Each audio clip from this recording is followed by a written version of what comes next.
அனைவருக்கும் வணக்கம். இது உங்கள் அரியணை போலீஸ் அகாடமி திருவாரூர். ஸோ நம்ம இந்த பதிவில் என்ன பார்க்க போகிறோம் அப்படின்னா, 6ஆம் வகுப்பு அறிவியல் உள்ள முக்கியமான ஒரு 500 வினாக்கள் அதான் நம்ம பார்க்க போகிறோம். அதில் ஃபஸ்ட்டு முதல் பருவத்தில் உள்ள இயற்பியல், வேதியியல், உயிரியல் 3 இதையும் நம்ம பார்க்க போகிறோம். ஸோ சயின்ஸில் 6th சயின்ஸ்லேயே பார்த்தோம்னா நிறைய இம்பார்ட்டன்ட் கீ பாயிண்ட்ஸ் நிறையா இருக்குது. அதே போல் வந்து பார்த்தோம் அப்படின்னா இதுலேருந்து நிறையா கேள்வி எக்ஸாமில் என்ன பண்ணியிருக்காங்க, கேட்டிருக்காங்க. ஸோ ஃபஸ்ட்டு கேள்வி பாருங்கள், பூமியை விட நிலவில் ஈர்ப்பு விசை குறைவு, இரண்டிலும் நிறை சமம், ஆனால் எடை குறையும் அப்படின்னு சொல்லியிருக்காங்க. ஸோ அளவீடுகள், மெஷர்மெண்ட் அப்படிங்கிற ஒரு டாபிக். ஸோ பார்த்தோம் அப்படின்னா நிறை அப்படிங்கிறது வேறு, எடை அப்படிங்கிறது வேறு. ஓகேவா? ஸோ நிறையோட குறியீடு என்னென்னு பார்த்தோம் அப்படின்னா எம். நிறையோட குறியீடு பார்த்தோம்னா எம், எடையோட குறியீடு பார்த்தோம்னா டபிள்யூ.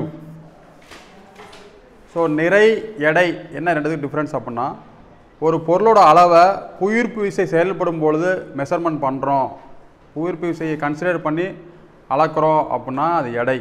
புவியீர்ப்பு விசையை கன்சிடர் பண்ணாமல் அளக்கிறோம் அப்படின்னா அது நிறை. ஸோ நிறை வந்து இடத்திற்கு இடம் மாறுபடாது. ஏன் மாறுபடாது அப்படின்னா, புவியீர்ப்பு விசையை பொறுத்து தான் புவியீர்ப்பு விசை இடத்திற்கு இடம் மாறுபடும். உதாரணத்துக்கு நம்ம பூமியில் உள்ளதை போல் நிலாவில் எவ்வளவு இருக்கும் அப்படின்னா 6இல் 1 பங்கு. அப்படின்னா என்ன அர்த்தம் அப்படின்னா, நம்ம பூமியில் புவியீர்ப்பு முடுக்கம் அப்படிங்கிறது small G, gravitational force equal to 9.8 மீட்டர்/s². இது நம்ம பூமியில் இருக்கிறது. இந்த புவியீர்ப்பு முடுக்கத்தை பொறுத்து தான் பொருளோட எடை மாறும். ஏன் அப்படின்னா, பொருளோட எடைக்கு என்ன ஃபார்ம்லனா, எடை equal to mass into gravity. Note பண்ணி வச்சுங்க, ரொம்ப ரொம்ப முக்கியமானது. எடை, ஒரு பொருளோட எடை கண்டுபிடிக்கணும் அப்படின்னா அந்த ஒரு பொருளோட நிறை எவ்வளவு, அந்த இடத்துல எந்த இடத்துல போய் நம்ம கிராவிடேஷனல் ஃபோர்ஸ் எந்த இடத்துல நம்ம இருக்கோமோ அந்த இடத்துல உள்ள புவியீர்ப்பு முடுக்கத்தை பெருக்கணும் அப்படின்னா நமக்கு எடை கிடைச்சிடும். இது பூமியில் கிராவிடேஷனல் ஃபோர்ஸ் பார்த்தோம் அப்படின்னா 9.8 மீட்டர்/s². அப்போ நிலாவில் என்ன சொல்கிறாங்க, இதில் இருக்கிறது போல் 6இல் 1 பங்குனா இந்த 9.8 6ஆல் வகுத்தோம் அப்படின்னா 1.625 மீட்டர்/s². நிலாவில் புவியீர்ப்பு முடுக்கம் எவ்வளவு அப்படின்னு கேட்டாங்கன்னா 1.625 சொல்லணும். பூமியில் உள்ளதை போல் நிலாவில் எவ்வளவு இருக்கும், 6இல் 1 பங்கு இருக்கும். நிறைக்கும் நல்லா தெரிஞ்சு வச்சிங்க, இப்படி எழுதி வச்சிங்க, நிறைக்கும் கிராவிடேஷனல் ஃபோர்ஸும் சம்மந்தமே கிடையாது. அப்போ நிறை மாறவே மாறாது. ஸோ இந்த நிறை எடையை வச்சு 10th சயின்ஸில் பார்த்தோம் அப்படின்னா நமக்கு ஒரு டாப்பிக்கே இருக்குது. நம்ம அங்கே பார்க்குறப்ப என்ன பண்ணலாம், ஃபுல் டீட்டெயிலாக பார்க்கலாம். நிறைனா என்ன, எடைனா என்ன, நிறைக்கும் எடைக்கு என்ன கால்குலேஷன் இருக்குது, நிறை எப்படி மாறும், எடை எப்படி மாறும், பூமியில் உள்ள ஒருத்தர் எப்படி ஒரு 60 கிலோகிராம் இருக்கார் அப்படின்னா நிலாவில் எப்படி இருப்பார். இப்போ நிலாவுக்கெல்லாம் போகிறவங்களாம் என்ன பண்ணிடுறாங்க, எடை மிகுந்த உடையை அணிஞ்சிக்கிறாங்களா? எதுக்கு அப்படின்னா அங்கே வந்து எடை வந்து எடை குறைவாக வந்து ஃபீல் ஆகுங்க. என்ன தெரிஞ்சுக்கிறோம், நிறை வேற, எடை வேற. நிறைக்கும் புவியீர்ப்பு முடுக்கத்துக்கும் சம்மந்தம் இருக்கா அப்படின்னா சம்மந்தம் கிடையாது. நிறை இடத்திற்கு இடம் மாறுபடாது, எழுதி வச்சிங்க. சிம்பிளாக சொல்லணும் அப்படின்னா, ஒருத்தர் பூமியில் 60 கிலோகிராம் இருக்கார். ஸோ இந்த நிறையுடைய அலகு தான் வந்து கிலோகிராம். எடை அப்படின்னு பார்த்தோம் அப்படின்னா நியூட்டன். எடையின் அலகு, எடையின் எஸ்ஐ அலகு பார்த்தோம்னா நியூட்டன். இந்த பூமியில் இருக்க 60 கிலோகிராம் நிறைவுள்ள நபர் நிலாவுக்கு போகிறாரு. நிலாவில் எவ்வளோ நிறைவுடன் இருப்பார் அப்படின்னு கேட்டால் அங்கேயே 60 கிலோகிராம் தான் இருப்பார். ஏன் அப்படின்னா நிறை மாறாது, நிறை வேற, எடை வேற. இதே 60 கிலோகிராம் உள்ள நபர் நிலாவில் எவ்வளோ இருப்பார், எடையோடு இருப்பார் அப்படின்னா நிலாவில் எவ்வளோ புவியீர்ப்பு முடுக்கம்னு பார்க்கணும், 1.625. அதோட அவர் எவ்வளவு நிறை இருக்காரோ அதை பெருக்கணும். 98 சம்திங் வரும், 98 நியூட்டன். சிம்பிளான கான்செப்ட். நிறை வேற, எடை வேற. நிறையும் எடையும் பொருளோட அளவு அளக்கிறது தான். இருந்தாலும் புவியீர்ப்பு விசை கன்சிடர் பண்ணி ஒரு பொருளோட அளவு அளக்கிறோம் அப்படின்னா அது எடை. புவியீர்ப்பு விசை கன்சிடர் பண்ணாமல் ஒரு பொருளோட அளவு அளக்கிறோம்னா நிறை. ஸோ நிறை இடத்திற்கு இடம் மாறுபடாது. நிலாவில் போய் ஒருத்தரை வச்சு அளந்துட்டு வரோம், அவரை கூட திரும்ப வந்து பூமியில் அளக்கிறோம் அப்படின்னா சேம் கேஜி. நிறையோட யூனிட் பார்த்தோம்னா கேஜி. பொதுவாக அளவீடுகள் பொறுத்தளவுக்கு குறியீடுன்னு ஒன்று இருக்கும், அலகுன்னு ஒன்று இருக்கும், அளவுன்னு ஒன்று இருக்கும். இப்போ உதாரணத்துக்கு நீளம் அப்படின்னா அது குறியீடு லென்த்து, அதுக்கு அலகு பார்த்தோம்னா மீட்டர். இப்போ சென்னையிலேருந்து திருவாரூர் எவ்வளோ சொல்கிறோம், 350 கிலோமீட்டர் சொல்கிறோம்ல, இதுதான் அளவு. அளவு வேறு, அலகு வேறு, குறியீடு வேறு. ஒவ்வொரு இதுக்கும் அளவு, அலகு, குறியீடுலாம் படித்து வச்சுக்கணும். ரொம்ப ரொம்ப முக்கியமானது. சொல்லுவோம். அப்போ டென்சிட்டி என்ன குறியீடு? யாராவது சொல்லுங்கள். டென்சிட்டிக்கு என்ன குறியீடு? டென்சிட்டி அடர்த்தி. அடர்த்திக்கு என்ன குறியீடுனா ரோ. இதுதான் குறியீடு. இதுக்கு என்ன அலகு அப்படின்னா kg/m³. இதுக்கு என்ன ஃபார்முலா? நிறை பை பருமன். ஓகேவா? இது ஃபார்முலா, இது குறியீடு, இது அலகு. இப்போ சொல்லுவாங்க நீரின் நடத்தி எவ்வளவு, பாதரசத்தை நடத்தி எவ்வளோ தெரியுமா? பாதரசத்தை நடத்தி 13,600. அப்படி எழுதிட்டு என்ன எழுதணும்? kg/m³ எழுதணும். ஸோ ரைட்டு பாருங்கள். மூணாவது கேள்வி பாருங்கள். பிரான்ஸ் நாட்டோட தலைநகர் பாரிஸ். ஏன் பாரிஸை பற்றி இந்த இடத்துல சொல்கிறாங்க அப்படின்னா, அங்கே தான் வந்து இந்த மெஷர்மெண்ட் சம்மந்தமாக நிறைய நிறுவனங்கள் இருக்குது. நமக்கு நிறைய சந்தேகம் வந்திருக்கும். ஃபஸ்ட்டு 1 கிராம் அப்படிங்கிறது யார் கண்டுபிடிச்சிருப்பா? இப்போ நமக்கு ஒரு கிலோ கல் எடைக்கல் வேணும்னா ஏற்கனவே ஒரு கல் இருக்குது, அது மெஷர் பண்ணி என்ன பண்ணுறோம்? கம்பாரிசன் பண்ணுறோம். ஃபஸ்ட்டு யார் கண்டுபிடிச்சிருப்பா? அதெல்லாம் டவுட் வரும்ல? நோட் பண்ணி வச்சுங்க. இது ஒரு நல்ல ஒரு கேள்வி.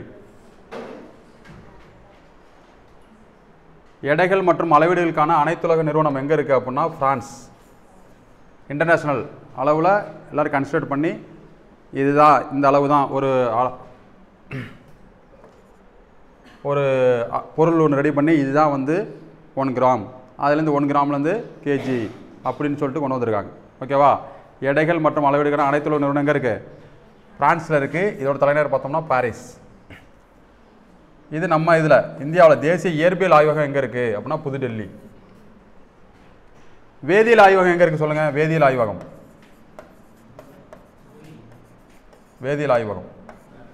புனேல இருக்குது. நோட் பண்ணி வச்சுங்க. அறிவியல் கண்டுபிடிப்புகள், அறிவியல் அறிஞரின் பங்களிப்புகள், அறிவியல் விதிகள் அப்படின்னு சொல்லிட்டு ஒரு டாபிக், ரொம்ப முக்கியமான டாப்பிக்கு. அதுலேருந்து கட்டாயம் ஒரு கொஸ்டின் இருக்கும். அதில் தான் படிக்க வேண்டியதான் இந்த தேசிய இயற்பியல் ஆய்வகம், வேதியியல் ஆய்வகம், இதெல்லாம் எங்கே இருக்குது அப்படின்னு சொல்லிட்டு கண்டுபிடிக்கணும். அடுத்தது பாருங்கள். நம்ம பூமி மேற்கிலேருந்து கிழக்காக தான் சுற்றுது அப்படின்னு கண்டுபிடிச்சது யாருன்னா அரிஸ்டாட்டில்.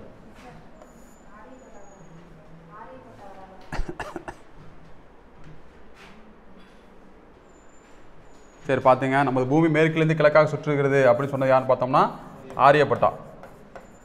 ஸோ இந்த ஆரியப்பட்டா என்ன பண்ணாருன்னா ஆரியப்பட்டியம் அப்படிங்கிற ஒரு நூல் எழுதியிருக்காப்புல.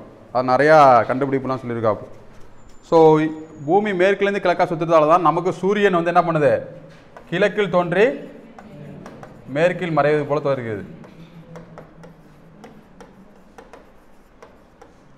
அடுத்து பாருங்க. எஸ்ஐ அலகு முறையில் அடிப்படை அலகுகள், வழி அலகுகள் 2 வகையாக பிரிக்கிறாங்க. அடிப்படை அலகு அப்படின்னா அதுதான் பேஸ் மாதிரி. அந்த அடிப்படை அலகை வச்சு உருவாக்கப்பட்ட அலகு தான் என்னது? வழி அலகுகள். அடிப்படை அலகுகள் மொத்தம் எத்தனை அலகுன்னா 7 அலகுகள். என்னென்ன பார்த்தோம்னா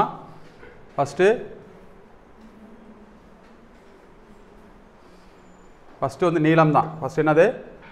நீளம். நீளத்தோட எஸ்ஐ அலகுன்னு பார்த்தோம்னா என்னது? மீட்டர். ஸோ எஸ்ஐ அலகு அப்படிங்கிறது என்னென்னு பார்த்தோம் அப்படின்னா, இப்போ எல்லா நாடுகளும் ஒன்று சேர்ந்து நீளம்னா இந்த குறியீடு தான் சொல்லணும். இப்போ நீளத்துக்கு பார்த்தோம்னா மில்லிமீட்ரு, மீட்ரு, நேனோமீட்ரு, கிலோமீட்ரு நிறைய அளவுகள் இருக்குது. இருந்தாலும் மீட்டரில் தான் அவங்க வந்து என்ன பண்ணுவாங்க? சொல்லுவாங்க, அளப்பாங்க. இப்போ உதாரணத்துக்கு இந்தியாவில் ஒரு கார் மேனுஃபேக்சரிங் பண்ணுறாங்க அப்படின்னா ஃபாரின்லேருந்து ஒரு டயர் வாங்குவாங்க. இப்போ ஃபாரினில் டயர் வாங்குறப்போ நம்ம ஒரு அளவு யூஸ் பண்ணுறோம், அவங்க ஒரு அளவு யூஸ் பண்ணுறோம் அப்படின்னா சின்ன காருக்கு போய் பெரிய டயரை கொடுத்துட்டாங்கன்னா நம்ம இது பண்ண முடியுமா? நம்ம 50 மீட்டரில் கேட்குறோம், அவன் 50 கிலோமீட்டரில் கொடுத்துட்டாங்க, இல்லை 50 மில்லிமீட்டரில் கொடுத்தாங்கன்னு டிஃப்ரென்ஸ் ஆகும்ல. அதனால் ஸ்டாண்டர்ட் அளவு ஒவ்வொரு இதுக்கும் ஃபாலோ பண்ணணும் அப்படின்னு சொல்லி தான் எஸ்ஐ யூனிட். ஸோ நோட் பண்ணி வச்சுங்க. வெப்பநிலையும் எஸ்ஐ அலகு கெல்வின். நமக்கு தெரியும் வெப்பநிலைக்கு நிறைய அளவு இருக்குது. ரேங்க்லின்னு ஒரு அளவு இருக்குது, ஃபாரன்ஹீட் இருக்குது, வேறு என்ன இருக்குது? செல்சியஸ் இருக்குது. இருந்தாலும் கெல்வினில் தான் சொல்லுவாங்க. இந்தியா, அமெரிக்கா, மற்ற நாடுகள் எல்லாம் சேர்த்து வெப்பநிலையை பற்றி பேசுகிறாங்க அப்படின்னா, வெப்பநிலையை பற்றி எழுதுகிறாங்க அப்படின்னா எதில் சொல்லுவாங்க?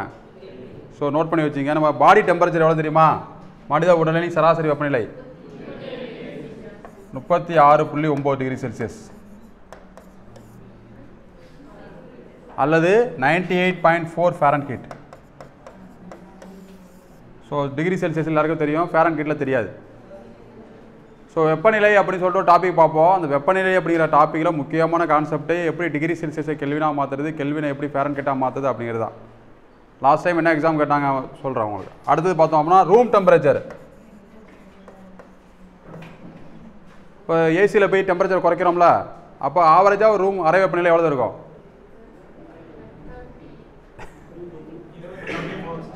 32 டிகிரி செல்சியஸ். சாதாரணமாக சராசரி எல்லாமே சராசரி வெப்பநிலை தான். அறை வெப்பநிலை அப்படின்னு கேட்டால் தான் சொல்லணும் 32 டிகிரி செல்சியஸ் சொல்லணும். தொலைவு பாருங்கள், தொலைவின் எஸ்ஐ அலகு மீட்டர். நீளம், நீளத்தின் எஸ்ஐ அலகு. ஏன்னா நீளத்தை வச்சு தானே தொலைவு கொண்டு வராங்க. இப்போ தொலைவுலாம் என்ன வரும்? மீட்டர் பர் செகண்ட் வரும். மின்னோட்டத்தின் எஸ்ஐ அலகு ஆம்பியர். டயத்தோட எஸ்ஐ அலகு செகண்ட். பொருட்களின் அளவு இது வந்து யூனிட் மாரி கிடையாது, அளவு குவான்டிட்டி. என்னது?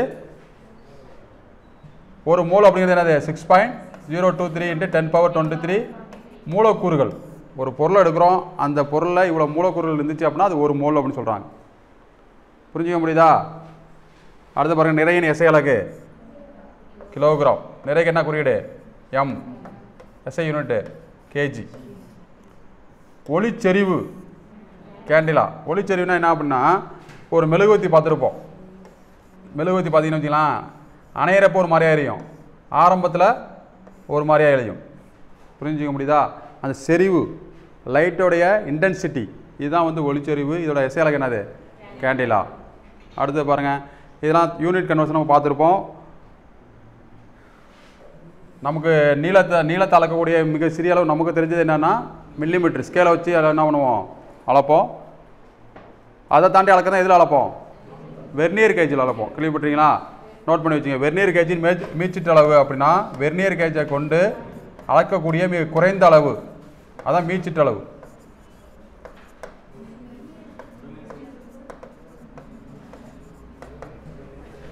எவ்வளவு? 0.1 மில்லிமீட்டர், 0.01 சென்டிமீட்டர். நோட் பண்ணி வச்சுங்க. ரெண்டுமே கேட்பாங்க. வெர்னியர் கேஜை பயன்படுத்தி நம்ம அளக்கக்கூடிய மிக குறைந்த அளவு, அதாவது ஸ்கேலை பயன்படுத்தி 1 மில்லிமீட்டர் தான் நம்ம அளக்கலாம். இந்த 1 மில்லிமீட்டரை 10ஆல் வகுத்தா தான் என்னது? 0.1. புரிஞ்சுக்க முடியுதா? அப்போ ஸ்கேலை விட மிக துல்லியமாக அளக்கணும் நீளத்தை அப்படின்னா வெர்னியர் கேஜ் தான் பயன்படுத்தணும். ஸோ வெர்னியர் கேஜ் போல இன்னொரு என்ன இருக்குது? திருகளவு இருக்குது, மீச்சிட்டு அளவு. ஸ்க்ரூ கேஜ், இதோடைய மீச்சிட்டு அளவு என்னது? 0. இதை ஒரு 10ஆல் வகுத்தோம்னா இதை விட ரொம்ப மைனட்டோட்ட அளக்கிறது என்னது? திருகலவி. ஓகேவா? ஸோ ஒரு ஹாலோ பைப்பு இருக்குது, இதோட டயாமீட்டர், இன்டர்னல் டயாமீட்டர் அளக்கணும். என்ன அளக்கணும்? இன்டர்னல் டயாமீட்டர் அளக்கணும் அப்படின்னா ஸ்க்ரூ கேஜ் பயன்படுத்தி என்ன பண்ணலாம்? அளக்கலாம். வெர்னியர் கேஜ் பயன்படுத்தி அளக்கலாம். ஸ்க்ரூ கேஜ் அதோட துல்லியமாக அளக்கணும். ஸோ இப்போ பாருங்கள், 1 சென்டிமீட்டர் அப்படிங்கிறது 10 மில்லிமீட்டர், எல்லாருக்குமே தெரிஞ்சது தான். 1 மீட்டர் அப்படிங்கிறது 100 சென்டிமீட்டர். 1 கிலோமீட்டர் அப்படிங்கிறது 1000 மீட்டர். ட்ரெஸ் எடுக்க போவோம்ல, ட்ரெஸ் எடுக்க பார்த்தீங்கன்னா 1 மீட்டர் நம்ம ட்ரெஸ்ஸுக்கு வைப்போம். அங்கே பார்த்தீங்கன்னா 1 மீட்டர் ஸ்கேல் வச்சுருப்பாங்க. புரிஞ்சுக்க முடியுதா? இதெல்லாம் பேசிக்கான யூனிட்டு. இதை வச்சு என்ன பண்ணுவாங்க? டேரெக்டாகவே ரேஷியோ அண்ட் ப்ரொபோர்ஷனில் கணக்கு வரும், பர்சன்டேஜில் கணக்கு வரும். என்ன கேள்வி வைப்பாங்க? 20 சென்டிமீட்டர் இல் 20 சென்டிமீட்டரில் 10 மில்லிமீட்டர் எத்தனை சதவீதம் அப்படின்னு கேள்வி கேட்கலாம். அப்போ சென்டிமீட்டர்னா என்ன, மில்லிமீட்டர்னா என்ன நமக்கு என்ன பண்ணணும்? தெரிஞ்சிருக்கணும். ஓகே தானே? ஸோ அடுத்தது பாருங்கள், அடிப்படை அளவு அப்படிங்கிறது ஒரு அளவு மட்டும் தான் இருக்கும். இந்த அடிப்படை அலகை பேஸ் பண்ணி தான் வழி அலகுகள் அதை உருவாக்கப்பட்டிருக்கு. என்ன சொல்லணும் புரியுதா? அடிப்படை அலகுகள் 7 மட்டும்தான். அதுலேருந்து வர நிறையா வழி அலகுகள் இருக்குது. இப்போ பாருங்கள், பருமன் அப்படிங்கிறது என்னதுன்னா வால்யூம். வால்யூம் அப்படின்னா ஒரு வாளி இருக்குது, இந்த வாளி எவ்வளோ பொருட்களை உள்ளே அடக்கிக்கொள்ளுமோ அதுக்கு பேர் தான் பருமன். புரிஞ்சுக்க முடியுதா? ஸோ பருமன் அப்படிங்கிறது 3D ஆப்ஜெக்ட் வர்றது. பரப்பளவு அதெல்லாம் வந்து 2D ஆப்ஜெக்ட், இருபரிமாணம் இருக்குல்ல, அதுதான் வந்து என்னது பரப்பளவு. அதெல்லாம் 3D ஆப்ஜெக்ட் வர்றது என்னது வால்யூம், கன அளவு. ஓகேவா? ஸோ உதாரணத்தை பார்த்தோம் அப்படின்னு வச்சுக்கலாம். இது என்னது கனசதுரம். இந்த கனசதுரத்தோட வால்யூம் கண்டுபிடிக்க ஃபார்முலா என்ன? A cube. நோட் பண்ணி வச்சுக்கோங்க, ஏ கியூப். ஒரு ஸ்கொயர் ஷேப்பில் ஒரு பாத்திரம் இருக்குது, அந்த பாத்திரம் எவ்வளோ பொருளை உள்ளே ஆக்குப்பை பண்ணிக்குமோ அதான் வால்யூம். இதே கன செவ்வகம் அப்படின்னா L into B into H. அதான் சொல்லியிருக்காங்க பாருங்க, நீளம், அகலம், உயரம், லென்த்து, பிரெத்து, ஹைட்டு. பொதுவாக இதில் யூனிட் என்ன அப்படின்னு பண்ணால் கன சென்டிமீட்டர். இப்போ இதெல்லாம் சென்டிமீட்டர் இருந்தால் சென்டிமீட்டர் கியூப்னு சொல்லணும், மீட்டரில் இருந்தால் மீட்டர் கியூப் சொல்லணும், மில்லிமீட்டரில் இருந்தால் மில்லிமீட்டர் கியூப் சொல்லணும், பவரில் 3 வரணும். வால்யூம்னாவே என்ன வரணும்? பவரில் 3 வரணும். நிறைய பார்த்தாச்சு. ஒரு பொருளுடைய அளவு அளக்கிறது, எடை புவியீர்ப்பு செயல்படும் போது அளவு குறிக்கிறது, பரப்பளவு 2D. இப்போ செவ்வகத்தின் பரப்பளவு அப்படின்னா L இன்ட்டு B அப்படிங்கிறது ஃபார்முலா. இது ஃபார்முலா. யூனிட்டு பார்க்குறப்ப நீளத்துக்கு என்னது மீட்ரு, பிரத்துக்கு என்னது மீட்ரு. அப்போ metre into metre metre square. புரிஞ்சுக்க முடியுதா? அதான் பருமனுக்கு மீட்டர் கியூபு. வேலை அப்படிங்கிறது வேலையோட எஸ்ஐ அலகு ஜூல். நோட் பண்ணி வச்சுங்க. விசையின் எஸ்ஐ அலகு நியூட்டன். இந்த விசையை கண்டுபிடிச்சது நியூட்டன் தான். அதெல்லாம் என்ன பண்ணாங்க?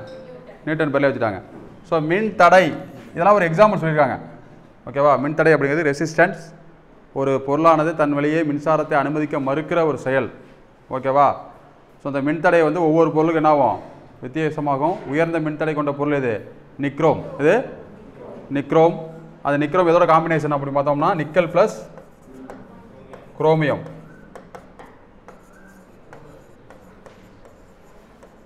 ஸோ நிக்ரோமோட மின்தடை எவ்வளவு? உடனே புத்தகத்தை பரட்டி பாக்ஸ் கொஸ்டின் அப்படி தானே? பாக்ஸ் கொஸ்டின்லாம் வந்து தரவாக சொல்லணும். சரி பாருங்கள், இப்போ MKS அலகுமுறைன்னு ஒன்று சொல்கிறாங்க. என்ன சொல்கிறாங்க? MKS அலகுமுறை, FBS அலகுமுறை அப்படின்னு சொல்லிட்டு அலகுமுறை சொல்கிறாங்க. MKSனால் என்னன்னா நீளத்தை வந்து மீட்டரில் சொல்லணும். எதில் சொல்லணும்? எடையை வந்து நிறைய வந்து கிலோகிராமில் சொல்லணும். காலத்தை வந்து செகண்டில் சொன்னோம்னா அது வந்து என்னது? MKS அலகுமுறை. அதே இது நீளத்தை வந்து ஃபீட்டில் அடியில் சொல்லணும், எடையை பவுண்டில் சொல்லணும், காலத்தை செகண்டில் சொன்னால் FBS அலகுமுறை. புரிஞ்சுக்க முடியுதா? நம்மளா மாற்றிக்கிறது தான். ஒரு நாடு MKS அலகுமுறை பின்பற்றுவாங்க, ஒரு நாடு FBS அலகுமுறை பின்பற்றுவாங்க. ஆனால் எல்லா நாடும் சேர்ந்து பின்பற்றுறது தான் என்னது? SI unit. புரிஞ்சுக்க முடியுதா? ஸோ MKS அப்படின்னா நீளத்தை எதில் சொல்லணும்? மீட்டர் சொல்லியிருக்காங்க பாருங்க, மீட்டர், கிலோகிராம், வினாடி. ஸோ யூனிட் கன்வர்ஷன் அப்படிங்கிறது ரொம்ப ரொம்ப முக்கியமானது. ஒரு கிலோமீட்டர் பார்த்தா எத்தனை மீட்ரு? 1000 மீட்ரு. ஒரு குவிண்டால் அப்படிங்கிறது 100 கிலோ. ஓகேவா? 10 குவிண்டால் சேர்ந்து தானே அது 1 டன்னு கன அளவு. மில்லிகிராமில் பார்த்தோம்னா 1000 மில்லிகிராம் சேர்ந்தது என்னது? 1 கிராம். 1000 கிராம் சேர்ந்தது 1 கேஜி. 1000 கிலோகிராம் சேர்ந்தது 1 டன். ஓகேவா? இது நோட் பண்ணி வச்சுங்க, ரொம்ப ரொம்ப முக்கியமானது. நிறைய அளவிட பயன்படுற தராசு பொது தராசு, எடையை அளவிட பயன்படுற தராசு சுருள்வில் தராசு. நோட் பண்ணி வச்சுங்க.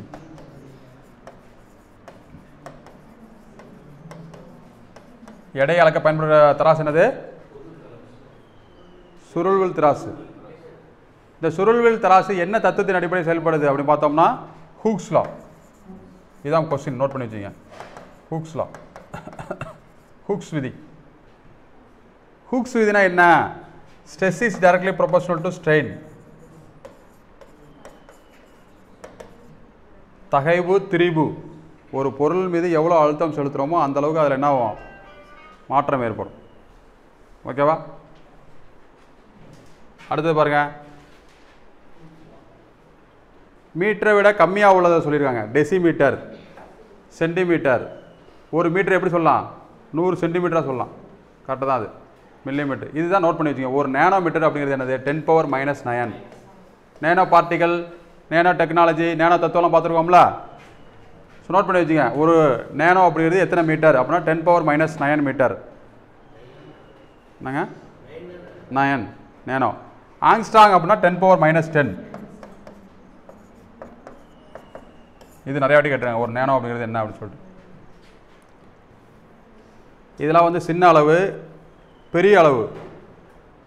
இதில் ஒரு நேனோ அப்படின்னா பார்த்து வச்சுங்க 10⁻9 இருக்கும். அடுத்து பாருங்க, ஒரு மில்லி ஈக்குவல்ட்டு என்ன சொல்கிறாங்க, கரெக்டாக அது இப்போலாம் பார்த்தீங்க அப்படின்னு வச்சிங்களேன், 1 லிட்டர் எண்ணெய் வாங்கினா 1 கிலோ எண்ணெய் கொடுப்பாங்க பார்த்துட்டீங்களா. அது வந்து கரெக்டாக இருக்காது, அப்ராக்சிமேட்டாக கரெக்டாக இருக்கும், அவ்வளோதான் விஷயம். ஸோ லிட்டரும் சேம் தான். என்னது 1000 ml சேர்ந்து தான் என்னது 1 லிட்டர். ஓகேவா?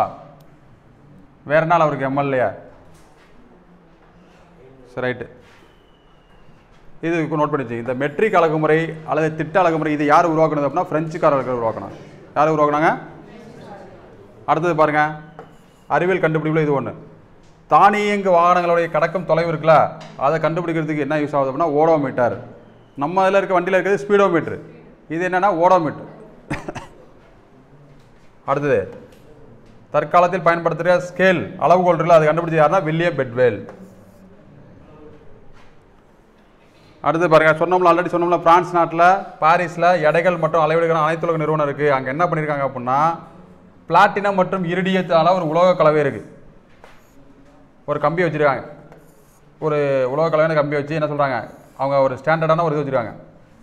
அதை ஃபிக்ஸ் பண்ணி இந்த அளவில் ஒரு கம்பி இருந்துச்சுன்னா அது 1 மீட்டர் கம்பி அப்படின்னு சொல்லிட்டு ஃபிக்ஸ் பண்ணி வச்சுருக்காங்க. ஏன் பிளாட்டினம் இரிடியம் உலோக கலவை வச்சுருக்காங்க அப்படின்னா ஒவ்வொரு கம்பிக்கும் ஒவ்வொரு என்ன இருக்குது, டென்சிட்டி இருக்குது, லென்த்து பண்ணுறது. இப்போ உதாரணத்துக்கு தங்கத்தை என்ன பண்ணலாம், 1 கிராம் தங்கத்தை வந்து எத்தனையோ கிலோமீட்டர் என்ன பண்ணலாம், கம்பியாக நீட்ட முடியும். பொதுவாக வந்து பொருட்களை வந்து உலோகம், அலோகம், உலோக போலி அப்படின்னு சொல்லிட்டு என்ன பண்ணுறாங்க, கிளாஸிஃபிகேஷன் பண்ணுறாங்க. உலோக போலினா என்னது, உலோகத்தோட பண்பையும் அலோகத்தோட பண்பையும் கொண்டு இருந்தால் அது உலோக போலி. இந்த உலோக போலி தான் பார்த்தோம்னா இந்த மின்னியல் எலக்ட்ரானிக் டிவைஸு, மொபைல் ஃபோனு அதெல்லாம் யூஸ் ஆகுது. ஓகேவா?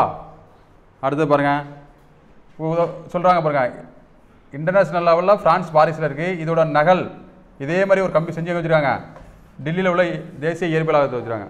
இப்போ திடீர்னு உலகமே அழிஞ்சிடுது, எனக்கு 1 மீட்டர் அளவு தெரியணும் அப்படின்னா இந்த கம்பியை வச்சு மெஷர்மெண்ட் பண்ணி சேமாக நம்ம இப்போ அளவு கட் பண்ணுவோம்ல, கம்பியெலாம் கட் பண்ணுவோம். எப்படி கட் பண்ணுவோம், டேப் வச்சு கட் பண்ணுவோம்.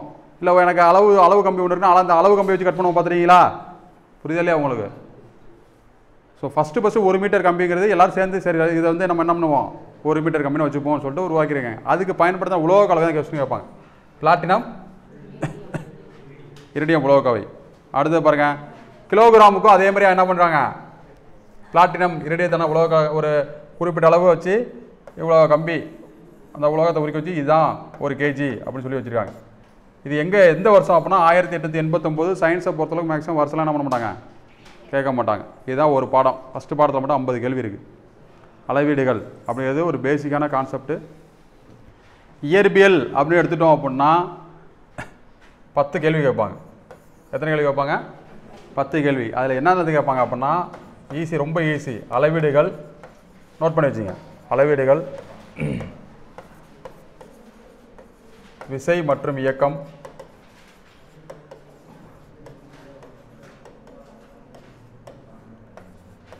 மின்னோட்டவியல்,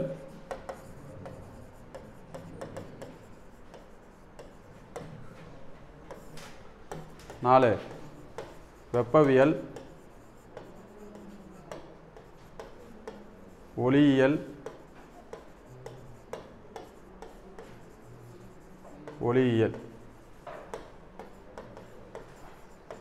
ஒரு அறிவியல் கண்டுபிடிப்பு.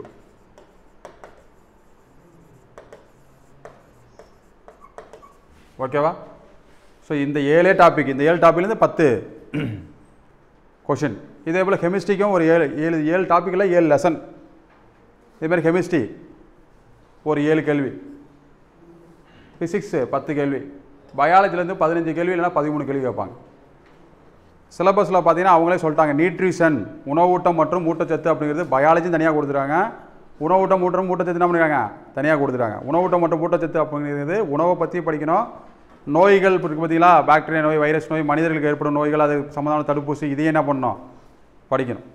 ஸோ இந்த 5 கேள்வி தனியாக வரும். சுற்றுச்சூழல் மற்றும் சூழலியல், உணவூட்டம் மற்றும் ஊட்டச்சத்து, 9th சயின்ஸில் 2-3 டேபிளர் காலம் இருக்கோ அது வந்துடும். இப்போ இயற்பியல்னால் இவ்வளோ தான். இந்த டாப்பிக்கை ஃபஸ்ட்டு மனப்பாடம் பண்ணணும். என்ன டாபிக் சொல்லுங்கள்? அளவீடுகள், விசை மற்றும் இயக்கம், மின்னோட்டவியல், வெப்பவியல், ஒளியியல், அறிவியல் கண்டுபிடிப்புகள். ஸோ இந்த மின்னோட்டவியல்லாம் என்ன கொஸ்டின் கேட்பாங்க அப்படின்னா அப்ளிகேஷன் ஓரியன்டான கேள்வி, பயன்பாடுகள் ஓரியன்டான கேள்வி. நம்ம வீட்டில் மின்சாரம் அளக்கிறது. இப்போ நம்ம வீட்டில் வந்து மின்சாரத்தை அளக்கிறாங்களா, என்ன யூனிட்டில் அளப்பாங்க? அதான் கொஸ்டின். கிலோவாட் ஹவரில் அளப்பாங்க. எதில் அளப்பாங்க? இப்போ நம்ம வீட்டில் என்ன மாதிரியான மின்சாரம் பயன்படுது, இது ரிலேட்டடான கேள்வி தான். இந்த ஒளியியல்லாம் பார்த்தோம் அப்படின்னா இந்த குவியாடி எல்லாமே பயன்பாடுகள் சம்மந்தமாக. வெப்பவியல்னால் அதுவும் பயன்பாடு சம்மந்தமாக. ஜூல் வெப்பவிதியோட பயன்பாடு என்ன, வெப்பநிலை மானி எப்படி இருக்கும், எல்லாமே கேள்வி வந்து படித்து மனப்பாடம் பண்ணுற மாதிரி கேள்வி வந்து என்ன பண்ண மாட்டாங்க, ஒரு 2 கேள்வி தான் கேட்பாங்க. கான்செப்ட் வைஸ் 5 கேள்வி கேட்பாங்க. எத்தனை கேள்வி கேட்பாங்க? கூற்று காரணம். ஆனால் புக்கிலேருந்தே கேட்பாங்க. புக்கை தாண்டி எந்த கேள்வி கேட்க மாட்டாங்க. ஓகே, அடுத்தது பாருங்கள். எப்படி சிலபஸ் இருக்கோ அதே போல் புக்கும் இருக்குது பார்த்தீங்களா? எப்படி இருக்குது? ஃபஸ்ட்டு அளவீடுகள் பார்த்தோமா, அடுத்து என்னது? விசையும் இயக்கமும். ஓகேவா? ஸோ விசை அப்படின்னா என்ன சொல்கிறாங்க? பொதுவாக பொருளுடைய நிலைமையை வந்து 2 ஸ்டேஜ் சொல்கிறாங்க. ஒன்று இயக்க நிலை, இன்னொன்று ஓய்வு நிலை. என்னது? புவிசார் பொருள்கள் அப்படின்னா புவியை சார்ந்திருக்கிற பொருள்கள். இப்போ சூரியன், நட்சத்திரம், இமயமலை, ஆறுகள் எல்லாமே புவிசார் பொருட்கள் தான். பொதுவாக என்ன சொல்கிறாங்க, இந்த விசை மற்றும் இயக்க பாடத்தை டீட்டெயிலாக படிக்கணும் அப்படின்னா 10th போய்ட்டு ஃபஸ்ட் லெசனை படிக்கணும். எந்த பாடம் படிக்கணும்? ஆனால் இதை பேஸை படித்து தான் நீங்கள் 10th சயின்ஸை படிக்கணும். ஸோ இதில் முக்கியமான 2 ஃபார்முலா இருக்குது, அது மட்டும் வச்சுக்கோங்க. நிலையாற்றலின் சமன்பாடு எழுதி வச்சுங்க. mgh நிலையாற்றல் சமன்பாடு. உதாரணத்துக்கு ஒரு டேம் இருக்குது. ஒரு டேமில் தண்ணி சேமித்து வைக்கிறாங்க அப்படின்னா இந்த இந்த இந்த இந்த நீருடைய ஆற்றல், இது நீர் வந்து இப்போ ஸ்டாட்டிக்காக இருக்குது. அப்போ இது நிலையாற்றலோட சமன்பாடு கண்டுபிடிக்க ஃபார்முலா என்னன்னா mgh. என்னது? இயக்காற்றலின் சமன்பாடு கண்டுபிடிக்க ஃபார்முலா அது பார்த்தோன்னா ஆஃப் mv². இதில் v அப்படிங்கிறது வெலாசிட்டி, மாஸ் அப்படிங்கிறது நிறை. வெலாசிட்டியோட ஸ்கொயர் பண்ணி நிறையால் பெருக்கி 2ஆல் வகுத்தோம் அப்படின்னா ஒரு பொருள் மூவியில் இருக்குது அப்படின்னா அதோடைய இயக்காற்றலை என்ன பண்ணலாம், கண்டுபிடிச்சிடலாம். இல்லை டேரெக்டாகவே கேட்பாங்க. ஸோ பொருள்களோட நிலை என்ன சொல்கிறாங்க? ஓய்வு நிலை, இயக்க நிலை. இப்போ ஓய்வு நிலையில் உள்ள பொருளை இயக்க நிலைக்கு மாற்றணும், இயக்க நிலையில் உள்ள பொருளை ஓய்வு நிலைக்கு மாற்றணும் அப்படின்னா ஒரு எக்ஸ்டர்னல் ஃபோர்ஸ் தேவை. வெளியிலேருந்து என்ன பண்ணணும், ஒரு ஆற்றல் தேவை. அந்த ஆற்றல் என்ன சொல்கிறாங்க? தள்ளுதல், இழுத்தல், எது வேணாலும் பண்ணாலும் என்ன தான், அதுக்கு பேர் விசை. ஓகேவா? இந்த விசைங்கிற கான்செப்டை கண்டுபிடிச்சது யார் தான்? நியூட்டன் தான். ஓகேவா? அவர் என்ன பண்ணுறாரு, ஆப்பிள் மரத்துக்கு கீழே உட்காந்துருக்காரு. ஒரு ஆப்பிள் என்ன பண்ணுது, கீழே விழுது. அந்த ஆப்பிள் மறுபடியும் மேலே தூக்கி போகிறாரு, மறுபடியும் கீழே வருது, மறுபடியும் மேலே தூக்கி போகிறாரு. அப்போ ஏதோ ஒரு ஃபோர்ஸ் வந்து என்ன பண்ணுது, பிடிச்சி கீழே உள்ள பொருள் இழுக்குது அப்படின்னு கண்டுபிடிச்சது தான் அது புவியீர்ப்பு முடுக்கம். இப்போ ஒரு பொருளை மேல் நோக்கி எறிகிறோம், அது மேலே போயிட்டே இருக்க வேண்டியதானே, ஏன் கீழே வருது அப்படின்னா ஒரு கிராவிடேஷனல் ஃபோர்ஸ் வந்து அது என்ன பண்ணுது, கீழே பிடிச்சி இழுக்குது. என்ன ஆகுன்னா ஒரு பொருளை நம்ம மேல் நோக்கி எரிய ஒவ்வொரு வினாடிக்கும் 9.8 மீட்டர்/செகண்ட் அதோடைய திசைவேகம் குறையும். என்ன ஆகும்? ஒரு 50 ஒரு பாலை சம ஸ்பீடில் விட்டுறோம் அப்படின்னா ஒவ்வொரு செகண்டுக்கும் அதோட வேகம் என்ன ஆகிட்டு இருக்கும் அப்படின்னா குறைஞ்சிக்கிட்டே இருக்கும். குறைஞ்சி ஒரு கட்டத்தில் 0 ஆகிடும். இதுதான் பெருமை புள்ளி அப்படிங்கிறாங்க. என்ன சொல்கிறாங்க? பெருமை புள்ளி. இந்த பெருமை புள்ளிக்கு அப்புறம் பார்த்தீங்கன்னா அந்த பொருள் கீழ் நோக்கி வரும். இப்போ அந்த பொருள் கீழ் நோக்கி வரும் பொழுது அதோடைய திசைவேகம் ஒவ்வொரு வினாடிக்கும் 9.8 மீட்டர்/செகண்ட் இன்க்ரீஸ் ஆகும்.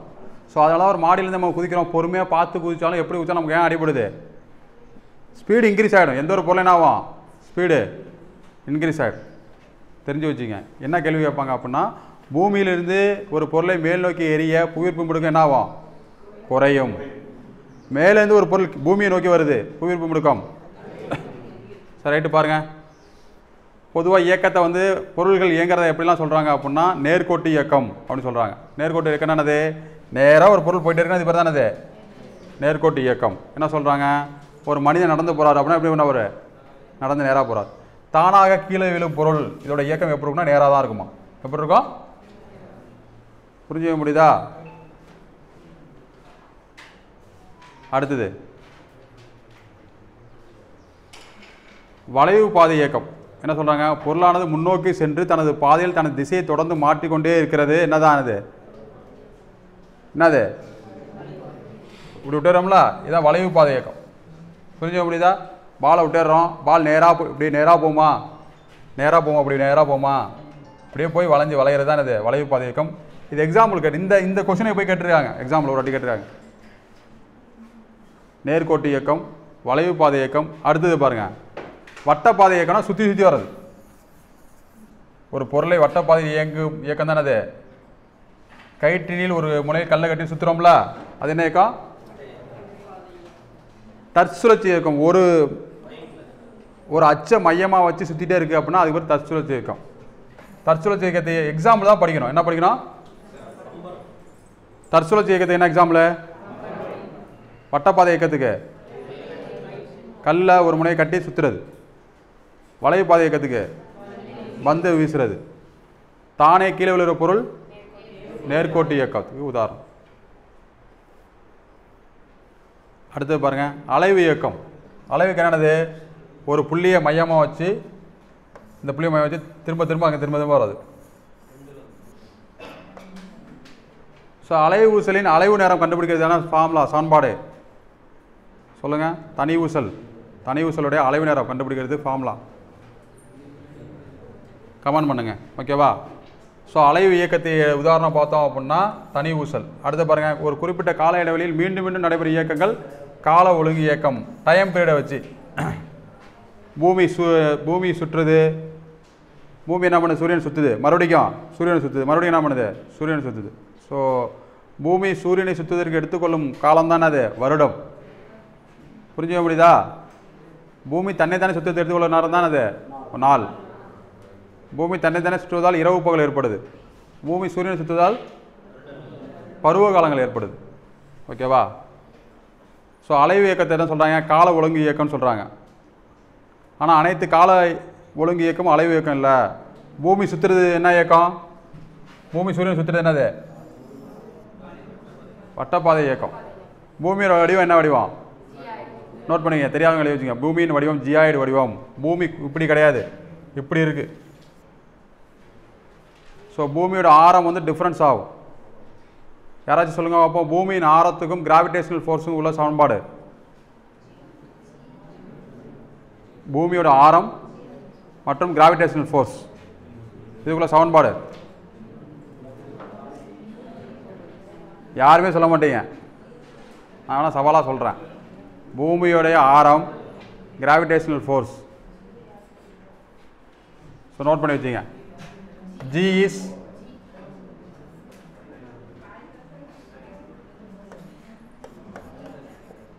is indirectly proportional to 1/r². Note பண்ணி வச்சிங்க. பூமியோட ஆரத்திற்கு புவியீர்ப்பு முடுக்கம் எதிர் தகவல் இருக்கும். 10வது சயின்ஸில் ஃபஸ்ட்டு பாடத்தில் உள்ளது. அதுவே நம்மளால் சொல்ல முடியல அப்படின்னா படிப்பதை விட எது முக்கியமானது? திரும்ப படிக்கிறது தான் முக்கியமானது. நம்ம நினச்சிட்டு இருப்போம் இந்த பம்பரத்தின் இயக்கம், வட்டப்பாதை இயக்கம் இதெல்லாம் கேட்க மாட்டாங்க அப்படின்னு சொல்லிட்டு. இதெல்லாம் ஒரு கான்செப்ட் மாதிரி தான். கஷ்டமாக உள்ளதை படிக்கிறத விட கொஸ்டின் எப்படி இருக்கும்? சிம்பிளாக இருக்கும். சரி, அடுத்தது பாருங்கள், வேகத்துக்கு பற்றி சொல்லியிருக்காங்க. ஸோ நமக்கு தெரிஞ்சது தான், தொலைவு அப்படிங்கிறது வேற, இடற்பயிற்சி அப்படிங்கிறது வேற. ஸோ தொலைவு அப்படிங்கிறது ஆரம்ப புள்ளிக்கும் இறுதி புள்ளிக்கும் இடைப்பட்ட செங்குத்து தொலைவு அல்லது நேரடி தொலைவு. தொலைவு அப்படிங்கிறது செங்குத்து தொலைவு கிடையாது. ஆரம்ப புள்ளிக்கும் இறுதி புள்ளிக்கும் இடைப்பட்ட டிஸ்டன்ஸ். இடற்பயிற்சி என்னது? செங்குத்து தொலைவு. புரிஞ்சுக்க முடியுதா? ஆஃபீஸ் இங்கே இருக்குது, வீடு இங்கே இருக்குது அப்படின்னா அப்படி வளைஞ்சு போகலாம். இந்த வளைஞ்செலாம் போகிற மொத்த தூரம் தான் என்னது? தொலைவு. ஆஃபீஸ்லேருந்து வீட்டுக்கு உள்ள நேரடி தொலைவு அல்லது செங்குத்து தொலைவு தான் அது இடற்பயிற்சி. ரெண்டுமே நீளத்தை அளக்கக்கூடிய, தூரத்தை அளக்கக்கூடிய அளவு தான். புரிஞ்சுக்க முடியுதா? இந்த தொலைவை வச்சு காலத்தை பொறுத்து தொலைவு கண்டுபிடிச்சாங்க அப்படின்னா அது வேகம். சொல்லுங்கள். காலத்தை வச்சு தொலைவை வச்சு வேகம். குறிப்பிட்ட நேரத்தில் குறிப்பிட்ட காலத்தில் பொருள் கடந்த தொலைவு வேகம். அதே குறிப்பிட்ட நேரத்தில் பொருள் கடந்த இடற்பயிற்சி திசை வேகம். எழுதி வச்சிங்க. காலம் ஈக்குவல் டு கொடுத்துருக்காங்க. காலம் ஈக்குவல் டு தொலைவு பை நேரம். தொலைவு பை நேரம். ஆனால் யூனிட் பார்த்தீங்கன்னா ரெண்டுத்துமே மீட்டர் பர் செகண்ட் தான். ஏன்னா தொலைவுக்கு மீட்ரு, நேரத்துக்கு செகண்டு. வேகம் வேற, திசை வேகம் வேற. திசை வேகம் ஈக்குவல் டு இடற்பயிற்சி பை நேரம். ஸோ இடற்பயிற்சி யூனிட் மீட்டரு, நேரத்துக்கு யூனிட் என்னது செகண்டு. திசை வேகத்துக்கு என்ன யூனிட்டு மீட்டர் பர் செகண்டு, வேகத்துக்கு என்ன யூனிட்டு மீட்டர் பர் செகண்ட். இந்த கொடுத்துருக்காங்க பாருங்கள். வேகம் என்ன யூனிட் கொடுத்துருக்காங்க,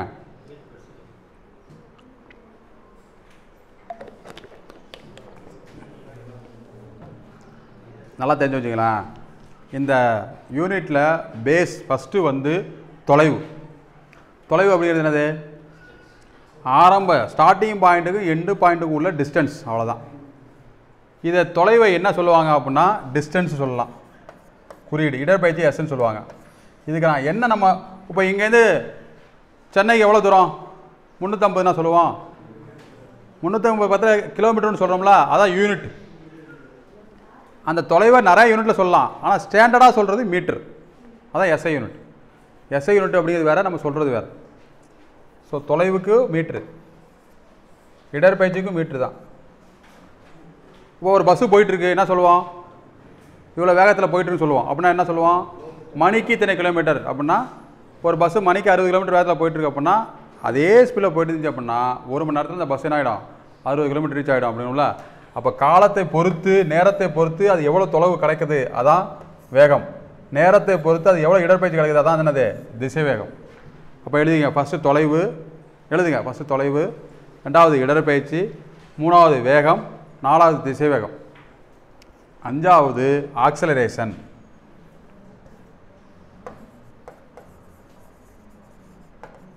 ஆக்சலரேஷன், கிராவிடேஷனல் ஃபோர்ஸ், சாரி முடுக்கம். என்னது முடுக்கம்?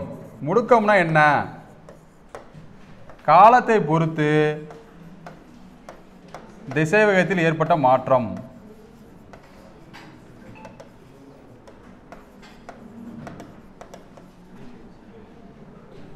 ஆக்சிலரேட்டரு பைக்கில் எதுக்கு யூஸ் ஆகுது, திடீர்னு 20 கிலோமீட்டர் வேகத்தில் போகிறோம், அப்படியே போயிட்டு இருப்போம். திடீர்னு 30 கிலோமீட்டர் வேகத்தில் போவோம், திடீர்னு 40 கிலோமீட்டர் வேகத்தில் போவோம். அப்போ காலத்தை பொறுத்து இங்கே என்ன மாறுது, திசை வேகம் மாறுது. திசை வேகத்துக்கு என்ன யூனிட்டு, மீட்டர் பர் செகண்ட். காலத்து என்ன யூனிட்டு, செகண்ட். அப்போ செகண்ட் கிலோ வரப்போ என்ன ஆகும், மீட்டர் பர் செகண்ட் ஸ்கொயர்டு. அப்போ முடுக்கம் அப்படின்னு எங்கெல்லாம் வருதோ அதுக்கு என்ன unit, metre per second squared. அதனால என்ன சொல்கிறோம், gravitational force G equal to metre per second squared. ஏன்னா அதுவும் முடுக்கம்தான்.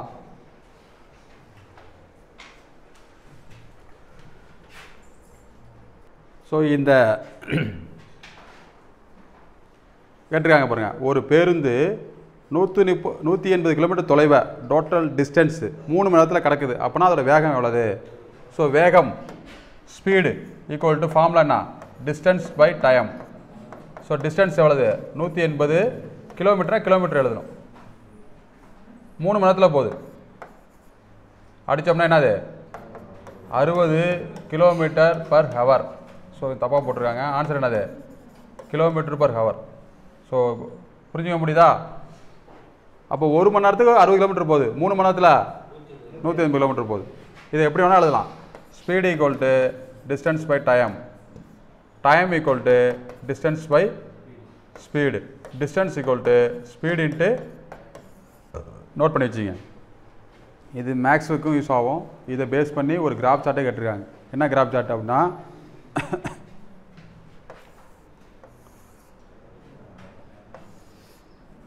1 2 3 4 5 6 60, சாரி இது 100 வச்சுக்கோங்க, 60 120 180 240 300 360.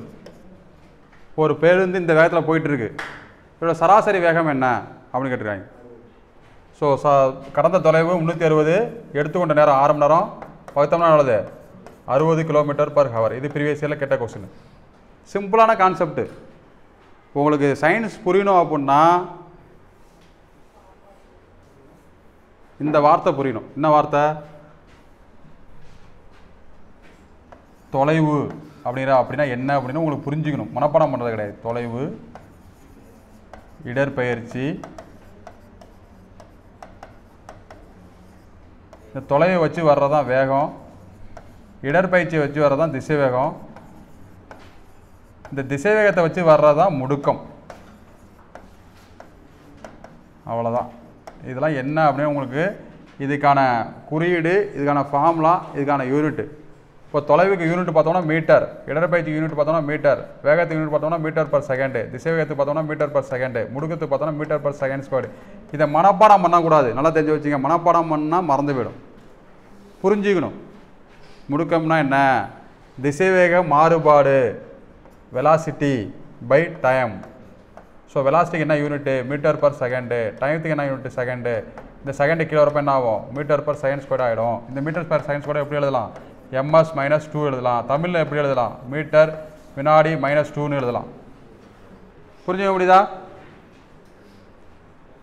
தமிழ், இங்கிலீஷு, யூனிட்டு, குறியீடு. Acceleration a equal to v by D.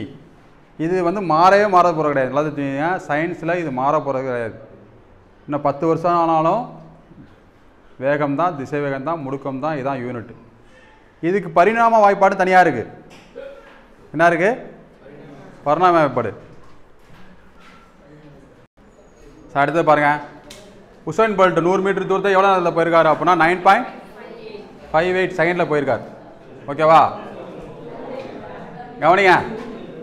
தரையில் வாழும் விலங்குகளில் வேகமாக ஓடக்கூடிய விலங்கு சிறுத்தை. எவ்வளவு அப்படின்னா 112 கிலோமீட்டர் பர் வினாடி, ஒரு செகண்டுக்கு. இது 112 கிலோமீட்டர்லாம் இருக்காது, மீட்டர் தான் இருக்கும்.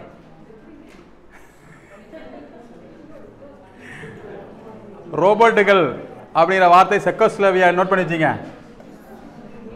இதுலேருந்து உருவாக்கப்பட்டிருக்கு. இதெல்லாம் மனப்பாடம் பண்ண வேண்டிய கேள்வி தான். அடுத்து பாருங்கள், 3வது பாடம். நம்மை சுற்றியுள்ள பருப்பொருள்கள். இது ஒரு டாபிக். நாங்கள் ஃபஸ்ட்டு டாபிக் சொன்னோம்ல, வெப்பம், மின்னோட்டவியல், ஒளி எல்லாம் சொன்னோம்ல. இது நம்ம சுற்றியுள்ள பருப்பொருள்கள் அப்படிங்கிறது டாபிக். ஃபஸ்ட்டு பாருங்கள், பருப்பொருள்கள் என்னென்ன ஸ்டேஜ் இருக்குது? திடப்பொருளாக இருக்குது, நீர்ம பொருளாக இருக்குது, வாயு பொருளாக இருக்குது. இதை தாண்டி 2 ஸ்டேஜ் கண்டுபிடிச்சிருக்காங்க. ஒன்று பிளாஸ்மா, இன்னொரு போஸ் ஐன்ஸ்டீன். சரி கவனிங்க. பருப்பொருள்கள் அப்படிங்கிறது பொதுவாக திண்ம பொருள், திரவ பொருள், வாயு பொருள். 3 நிலைகளில் இருக்கிற பொருள் எது? நீர். நோட் பண்ணி வச்சுங்க. திண்மம், நீர்மம், வாயு 3 நிலையில் இருக்கிறது நீர்.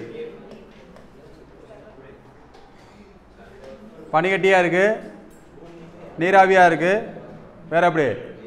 நீராக இருக்குது. ஸோ நீரோட மூலக்கூறு வாய்ப்புன்னு பார்த்தோம்னா H2O. நோட் பண்ணி வச்சுங்க. இதில் ஒரு கேள்வி கேட்பாங்க. என்ன கேள்வி கேட்பாங்கன்னா, நீர் எத்தனை பங்கு இருக்குது, ஆக்சிஜன் எத்தனை பங்கு இருக்குது அப்படின்னு சொல்லிட்டு. 2 பங்கு நீர், 1 பங்கு ஆக்சிஜன். 2 பங்கு ஹைட்ரஜன், 1 பங்கு ஆக்சிஜன். ஓகேவா? இது நிறை விகிதம். என்ன விகிதம்? வேற என்ன கேட்பாங்க இதில்? என்னது? 8:1 எழுதி வச்சுங்க. கனளவு விகிதம்.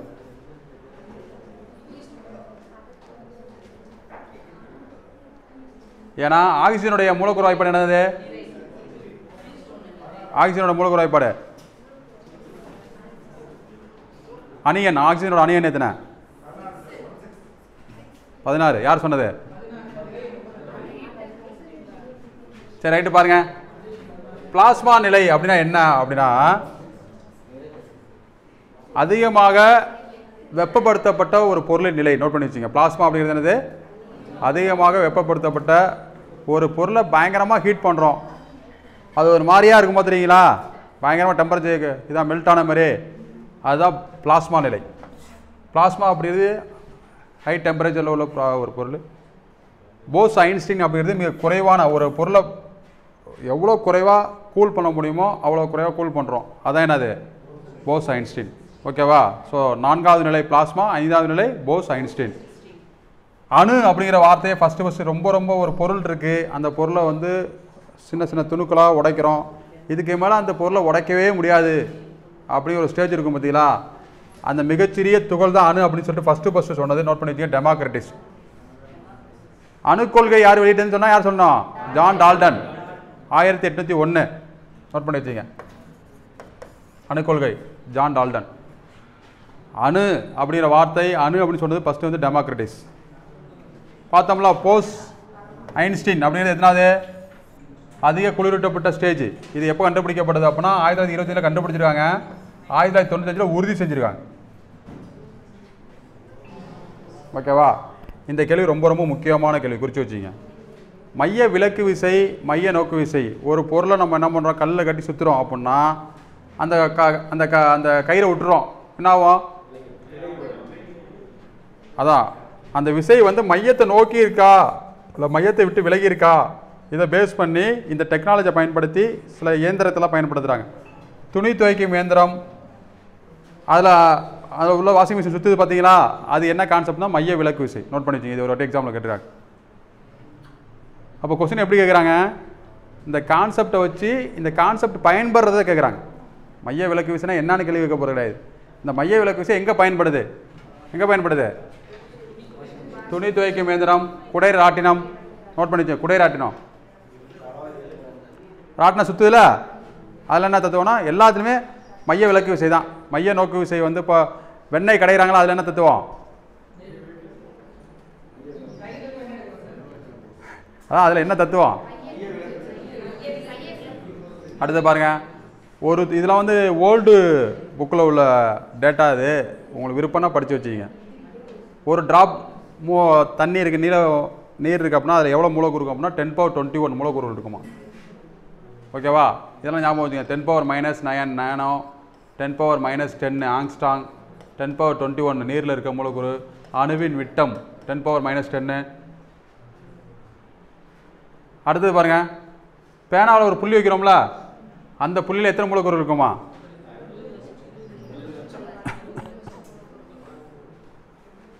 பாருங்க, தங்கத்தின் தூய்மை நல்லா தெரிஞ்சு வச்சுங்க. தங்கத்தின் தூய்மை வந்து கேரட். தங்கத்தின் தூய்மை என்னது? தூய நிலையில் தங்கம் எத்தனை கேரட் அப்படின்னா 24 கேரட். எத்தனை கேரட்டு? இப்போ 24 கேரட் அப்படி போகுது. உதாரணத்துக்கு நம்ம ஆபரணங்கள் பயன்படுத்துகிறோம்ல, அதெல்லாம் வந்து 22 கேரட்.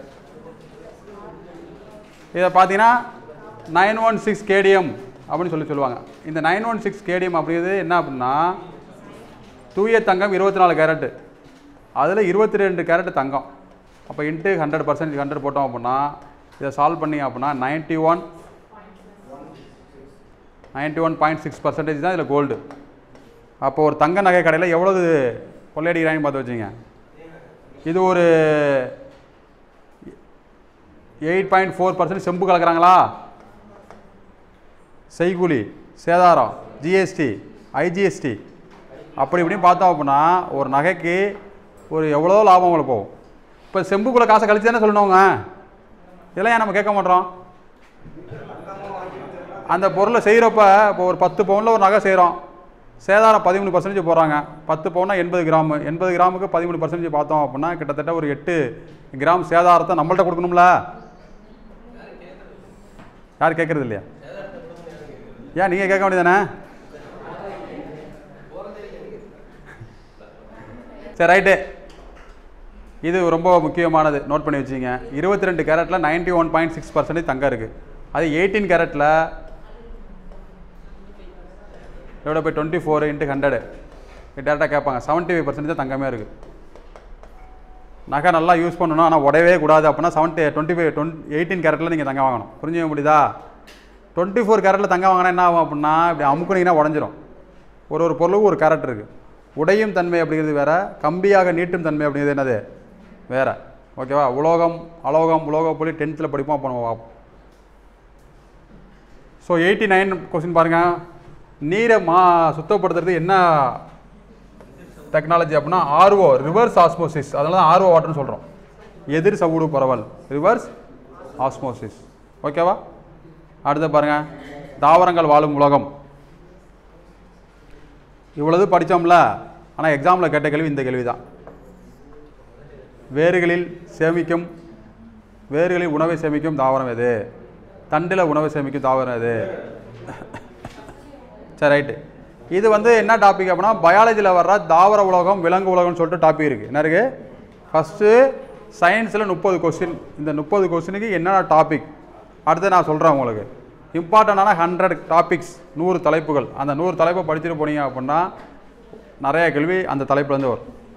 2 விதமாக படிக்கலாம் எக்ஸாமுக்கு. அப்படின்னா ஃபஸ்ட்டு வந்து புக்கு வைஸாக அப்படியே படிச்சுட்டே போகிறது, 6வது 7வது 8வது 9வது 10வது அப்படி படிச்சுட்டே போகிறது. இன்னொரு என்ன அப்படின்னா சிலபஸ் பேஸ் பண்ணி. ஆனால் இப்போ என்ன பண்ணிட்டாங்க அப்படின்னா சிலபஸை கொடுக்கல, டீட்டெயிலாக கொடுக்கல, டேரெக்டாக சயின்ஸு, சோசியலு, எக்கனாமிக்ஸு, பாலிட்டி அப்படின்னு கொடுத்துட்டாங்க. இப்போ என்ன பண்ணோம் அப்படின்னா புக்கு வைஸ் தான் படிக்கணும்.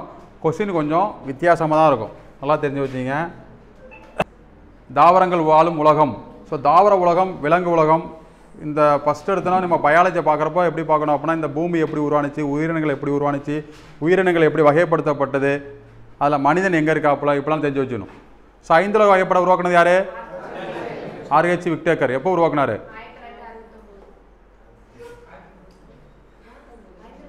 கரெக்டு தான், 1969 தான். ஓகேவா? அப்போ 5 உலக வகைப்பாடுனா என்ன? உலகத்தில் உள்ள எல்லா உயிரினத்தையுமே 5 கேட்டகரியாக பிரிச்சுட்டாங்க. மொனிரா, பிளாஸ்டிடா, பூஞ்சை, அனாமலிடா அப்படி சொல்லிட்டு ஒரு 5 வகையாக பிரிச்சுட்டாங்க.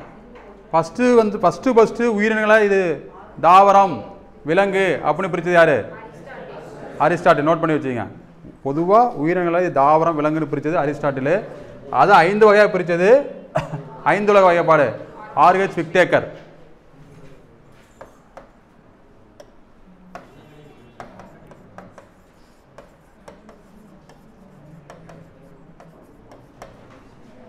தாவரங்களை பார்த்தோம்னா பொதுவாக நிறைய வகைப்படுத்துகிறாங்க. ஆணி வேறு, சல்லி வேறு, பூக்கும் தாவரம், பூக்கா தாவரம், திறந்த விதை தாவரம், மூடிய விதை தாவரம், நிறையா கேட்டகரிஸ் இருக்குது. இதெல்லாம் வந்து எல்லா தாவரத்தையும் அனலைசிஸ் பண்ணி நமக்கு தெரியாத இன்னும் எவ்வளோ தாவரங்கள்லாம் இருக்குது. அது உணவு தாவரமாக இருக்கும், மருத்துவத்துக்கு பயன்படும். உலகின் நுரையீரல் அப்படின்னு அழைக்கப்படுறது எது? அமேசான் காடுகள். ஓகேவா? அமேசான் காடுகள் எங்கே இருக்குது? தென் அமெரிக்கா. ஓகேவா? ஏன் அப்படின்னா அதுதான் பூமிக்கு தேவையான 20% ஆக்சிஜனை உற்பத்தி பண்ணுது. ஸோ ஃபஸ்ட்டு தாவரங்கள் வந்து ஆணிவேர் தொகுப்பு, சல்லிவேர் தொகுப்புன்னு வேரை வச்சு என்ன பண்ணுறாங்க? பிரிக்கிறாங்க. ஸோ ஆணிவேர் தொகுப்புக்கு உதாரணம் நோட் பண்ணி வச்சுங்க. அவரை வந்து ஒரு செடி தான், இருந்தாலும் அதுக்கு வேறு எப்படி இருக்குது? ஆணிவேர். ஆணிவேர் என்ன பண்ணிருக்கோம்? ஒரு வேறு போவோம். இந்த சல்லிவேர்லாம் என்ன சின்னதாக இருக்கும். சல்லிவேர்னா அங்கேயே சின்னதாக என்ன பண்ணுவோம்? பொதுவாகவே பார்த்தோம் அப்படின்னா இந்த சல்லிவேர் உள்ள தாவரங்கள் சின்ன தாவரமாக இருக்கும், ஆணிவேர் தாவரம் பெருசாக இருக்கும். ஸோ ஆணிவேர் தொகுப்பு அவரை, மா, வேம்பு. இப்போ உதாரணத்துக்கு அவரை, மா, வேம்பு, நெல் அப்படின்னு கொடுத்துறாங்க. வேறுபட்டது எது அப்படின்னா நம்ம எதை வச்சு பிரிக்கிறோம்? நமக்கு ஐடியா வரணும். ஓகே, இது வந்து இந்த வேர் தொகுப்பு வச்சு பிரிச்சிருக்காங்க அப்படின்னு சொல்லிட்டு. சல்லி வேர் தொகுப்பு பாருங்கள், நெல், புல், மக்காச்சோளம். இந்த ஆணிவேர் தொகுப்பு காணப்படுற தாவரம் வந்து 20 தாவரம். அப்படின்னா அந்த செடி அந்த விதையிலேருந்து வருதுல ஃபஸ்ட்டு வரப்போ 2 இலை வரும். அதே ஒரு வித்தை தாவரம் இலை வரப்போ ஒரு இலை மட்டும் வரும். புரிஞ்ச முடியுதா? ஒரு வித்தை தாவரம். ஆணிவேர் தொகுப்பில் மேக்ஸிமம் 20 தாவரம், சல்லிவேர் தொகுப்பில் ஒரு வித்தை தாவரம். அடுத்து பாருங்கள், ரொம்ப முக்கியமானது உணவை வேர்களில் சேமிக்கும் தாவரம். நம்ம பின்னாடி பார்க்க போகிறோம், ஃபுல்லாக டீட்டெயிலாக பார்க்க போகிறோம். உணவு வேரில் சேமிக்கிறது, தண்டில் சேமிக்கிறது, இலையில் சேமிக்கிறது. இதை சும்மா தெரிஞ்சு வச்சுங்க. வேர் அப்படின்னாவே என்னது? வேருக்கு இங்கிலீஷ் என்னது? ரூட்டு. Carrot, beetroot. புரிஞ்சு முடியுதா? இப்போ வெங்காயம் அப்படிங்கிறது என்னது?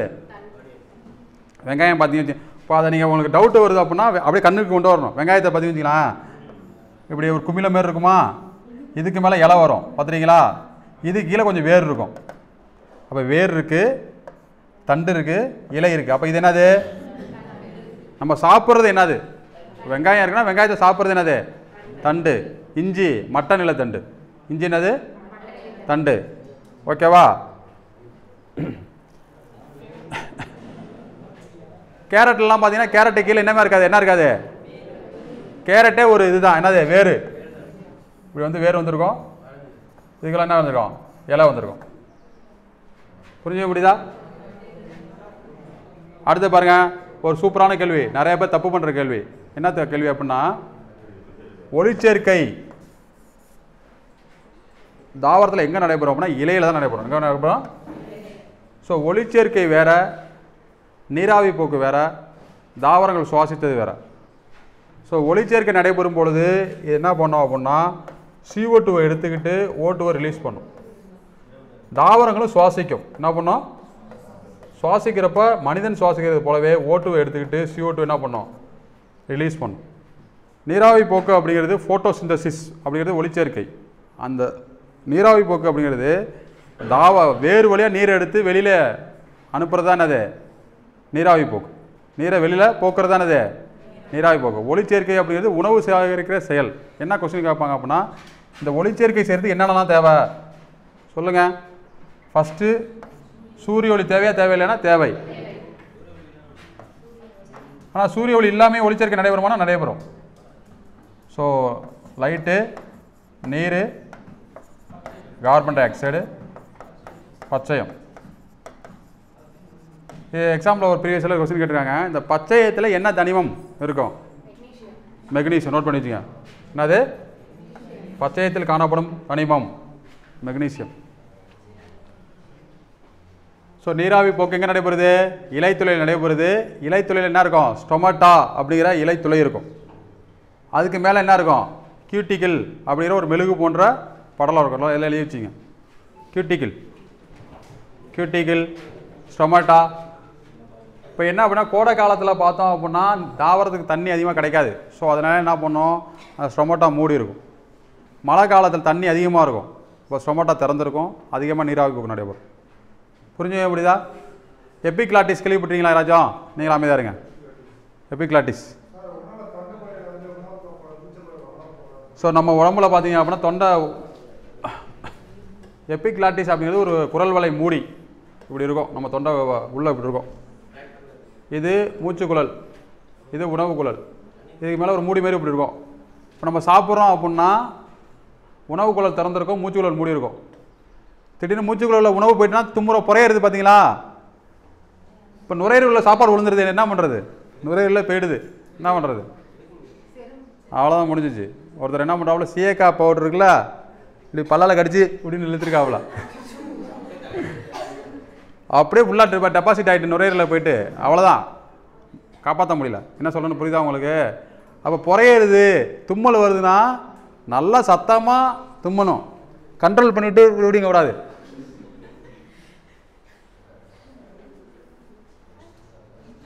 ரைட்டு. அடுத்தது பாருங்கள், விக்டோரியா அமாசனிக்கா அப்படிங்கிற ஒரு தாவரத்துடைய இலை. அது என்ன பண்ணும் அப்படின்னா 45 கிலோ எடை வரைக்கும் தாங்குதான், அவ்வளோ பெரிய இலை.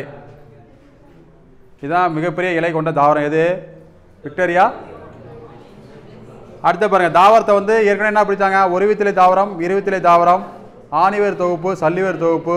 இப்போ என்ன சொல்கிறாங்கன்னா பூக்கும் தாவரம், பூவா தாவரம் அப்படின்னு. இது பூக்கும் தாவரம் எல்லாருக்கும் தெரிஞ்சது தான்.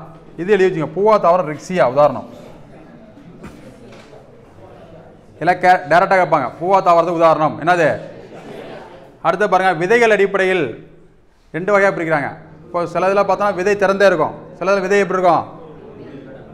ஸோ மூடிய விதை அப்படின்னா என்னது?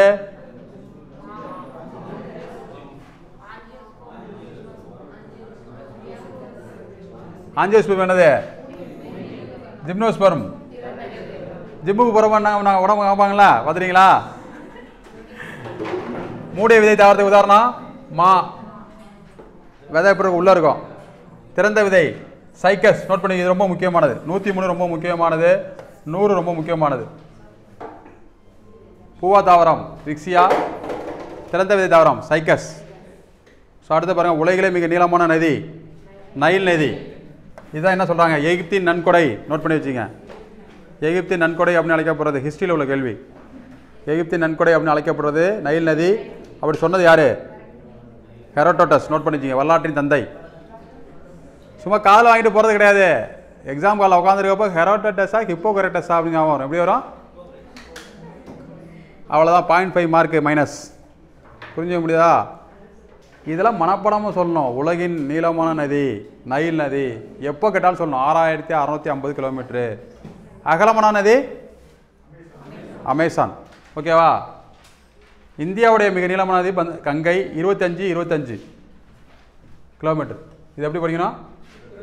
2525 படிக்கக்கூடாது, 25 கிலோமீட்டர் படிக்கணும். இந்த கங்கை நதி எப்போ தேசிய நதி ஆக்கப்பட்டது? அமைதியாக இருங்க. இந்த டீம் 2000 நோட் பண்ணி வச்சுங்க. 2008 கங்கை தேசிய நதியாக அறிவிக்கப்பட்டது. தாமரை தண்ணியில் மிதக்க காரணம் அந்த காம்போல என்ன இருக்கும்? காற்று இடைவெளி இருக்கும். இது ஒரு நல்ல கேள்வி. நில வாழிடம் எத்தனை சதவீதம்? 79 உலகில் எத்தனை சதவீதம் நிலவாழிடங்கள்? எத்தனை சதவீதம்? 71 28 கரெக்டா? 99 ஒரு இது தனியாக கரெக்டு தானே? அடுத்து பாருங்கள், 470 மில்லியன் ஆண்டுகளுக்கு முன் உருவான நிலவாழ் தாவரம் தான் மாஸ்க்கு, லிவர் வேர்ட்ஸ். இதெல்லாம் வந்து 470 மில்லியன் ஆண்டுகளுக்கு முன்னாடி உருவாயிருக்கு. கொடுத்துருக்காங்க பாருங்க. தென் அமெரிக்காவில் உள்ள எந்த காடு உலகிற்கு அதிக ஆக்சிஜன் தேவை உற்பத்தி பண்ணுது? அமேசான். இந்த அமேசான் காடை காலி பண்ணுறது பார்க்குறாங்க. பாலைவனத்தில் சராசரி வெப்பநிலை மழையளவு 25 சென்டிமீட்டர். கள்ளி செடியில் நீர் எங்கே சமைக்க விடுது? தண்டில். தண்டு. கள்ளி தாவரத்தில் இலைகள் எவ்வாறு மாற்றம் அடைகிறது? முட்களாலத்திற்கு. ரயில் கற்றாழையோட இன்னொரு பேர் அகேவ். நோட் பண்ணி வச்சுங்க. மணல் குன்றுகளான மிகப்பெரிய இந்திய தார் பாலைவனம் தார் பாலைவனம் எங்கே இருக்குன்னா ராஜஸ்தானில் இருக்குது. எங்கே இருக்குது? பூமியில் மேற்பரப்பில் எத்தனை சதவீதம் கடல் நீராக சொல்லப்பட்டிருக்கு? இது ரொம்ப முக்கியமான கொஸ்டின், குறித்து வச்சுங்க. உலக வாலின நாள் அக்டோபர் முதல் திங்கள், முதல் வாரம். பற்று கம்பி பார்த்தீங்கன்னா பட்டாணி பாகற்காயெல்லாம் பார்த்தீங்கன்னா ஒரு கொடி போயிட்டே இருக்கும். இங்கேருந்து பார்த்தீங்கன்னா ஒரு சுருண்டு போய் பிடிச்சிருக்கோம். இதை எடுக்கவே முடியாது. பார்த்துட்டீங்களா? இது பற்றி அப்படி ஏறி இருக்கும். பற்று கம்பி. இனிப்பு பட்டாணியில் எந்த பகுதி பற்று கம்பியாக மாறினா சிற்றிலைகள். பாகற்காய் பற்று கம்பியாக மாறுது, கோணம் போட்டு. இதெல்லாம் ஒன்றும் பிரச்சனை இல்லை. ஓகேவா? இலைகள் பண்ணுற 3 பணிகள் பாருங்கள். ஒளிச்சேர்க்கை பண்ணுது, சுவாசம் பண்ணுது, நீராவி பண்ணுது. நீரை உறிஞ்சும் பகுதி வேறு. தண்டில் உணவு சேவிக்கும் தாவரங்கள் கரும்பு. நோட் பண்ணி வச்சுங்க. தண்டில் உணவு சேவிக்கிறது எப்படி? பாடம் எப்படி வச்சுருக்காங்க பார்த்தீங்களா? தாவர உலகம், அடுத்து விலங்கு உலகம். ஓகேவா? இந்த பாடத்தில் கண்டிப்பாக ஒரு கேள்வி இருக்குது. நல்ல ஒரு பாடம் அது. உயிரினத்தின் மிகச் சிறிய செயல்படும் அலகு செல். என்னது? உயிரினத்தின் அடிப்படை அலகு என்னது? செல். ஓகேவா? குரோமோசோமின் அடிப்படை அலகு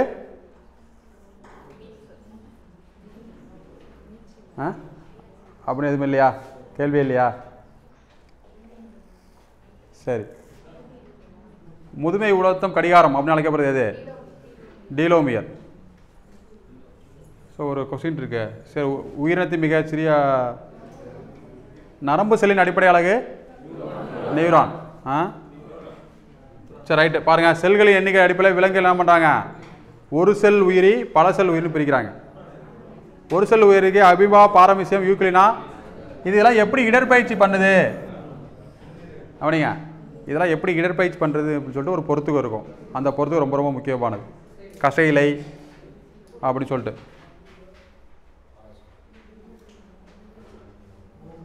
கொடுத்துருக்காங்க பாருங்க. அமீபாவுடைய இடற்பயிற்சி உறுப்பு போலிகால்கள். நீரில் வாழும் ஒரு செல் உயிரி பாரமிசியம். பாரமிசியத்தோட இடப்பயிற்சி உறுப்பு குறுயிலை. யூக்ளினோட இடப்பயிற்சி உறுப்பு கசையிலை. இது அப்படியே பொறுத்துக்களை கேட்பாங்க. மீன் வந்து இதில் சுவாசம் பண்ணுது அப்படின்னா செவில்கள் மூலயமா சுவாசம் பண்ணுது. மீனோட உடல்கள் செதில்களால் ஆனது. மீன் வந்து தன் உடம்பை திருப்புறத்துக்கு சமநிலை பெற்றது பயன்படுறது என்னது? வால் துடுப்பு. பல்லிகள் பெரும்பாலும் வாழ்கிற பகுதி வெப்பமண்டல பகுதி. நுரையீரல் மூலம் சுவாசிக்குது. இந்த இதய அறைகள் கேட்பாங்க. என்ன பண்ணுவாங்க?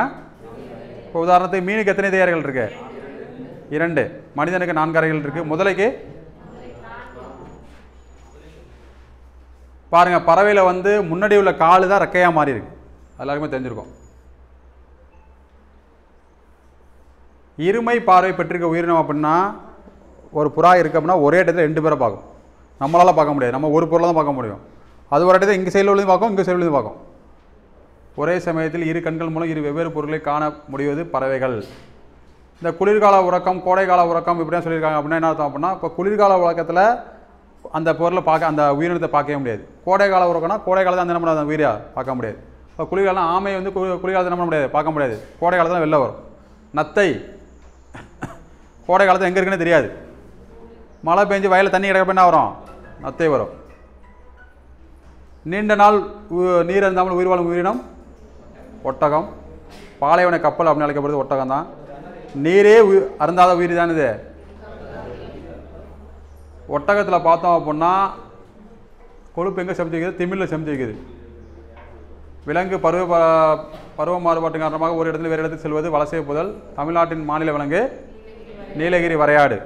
இதுக்கு சொல்லுங்க அப்போ அறிவியல் பெயர் என்னென்ன? நீலகிரி வரையாடுக்கு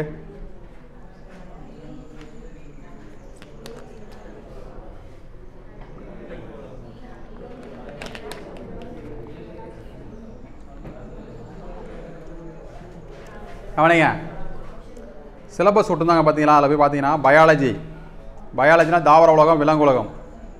அதில் முக்கியமான சொன்னலாம் என்ன சொன்னேன்? நியூட்ரிஷன், அதான் உடல்நலம் மற்றும் சுகாதாரம். இதெல்லாம் ரொம்ப முக்கியமானது இந்த பாடலாம். சயின்ஸ் முக்கியமாக? அப்போ சயின்ஸில் 6th சயின்ஸ் முக்கியமாக இல்லையா? எவ்வளோ விஷயம் கொடுத்துருக்காங்க பார்த்தீங்களா? ஃபஸ்ட்டு பாருங்கள், உணவில் உள்ள வேதிப்பொருட்கள் அடிப்படையில் சத்து பொருட்களை எத்தனை வகையாக பிரிக்கலாம்னா 6 வகையாக பிரிக்கலாம்.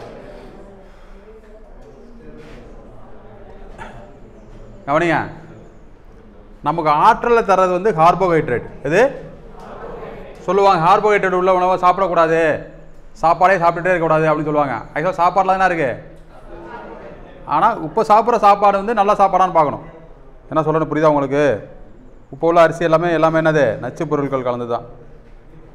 உடல் வளரணும் அப்படின்னா புரோட்டீன் சாப்பிடணும். புரதம் வளர்ச்சிக்கு உதவுவது என்னது? புரோட்டீன். ஆற்றல் தருவது என்னது?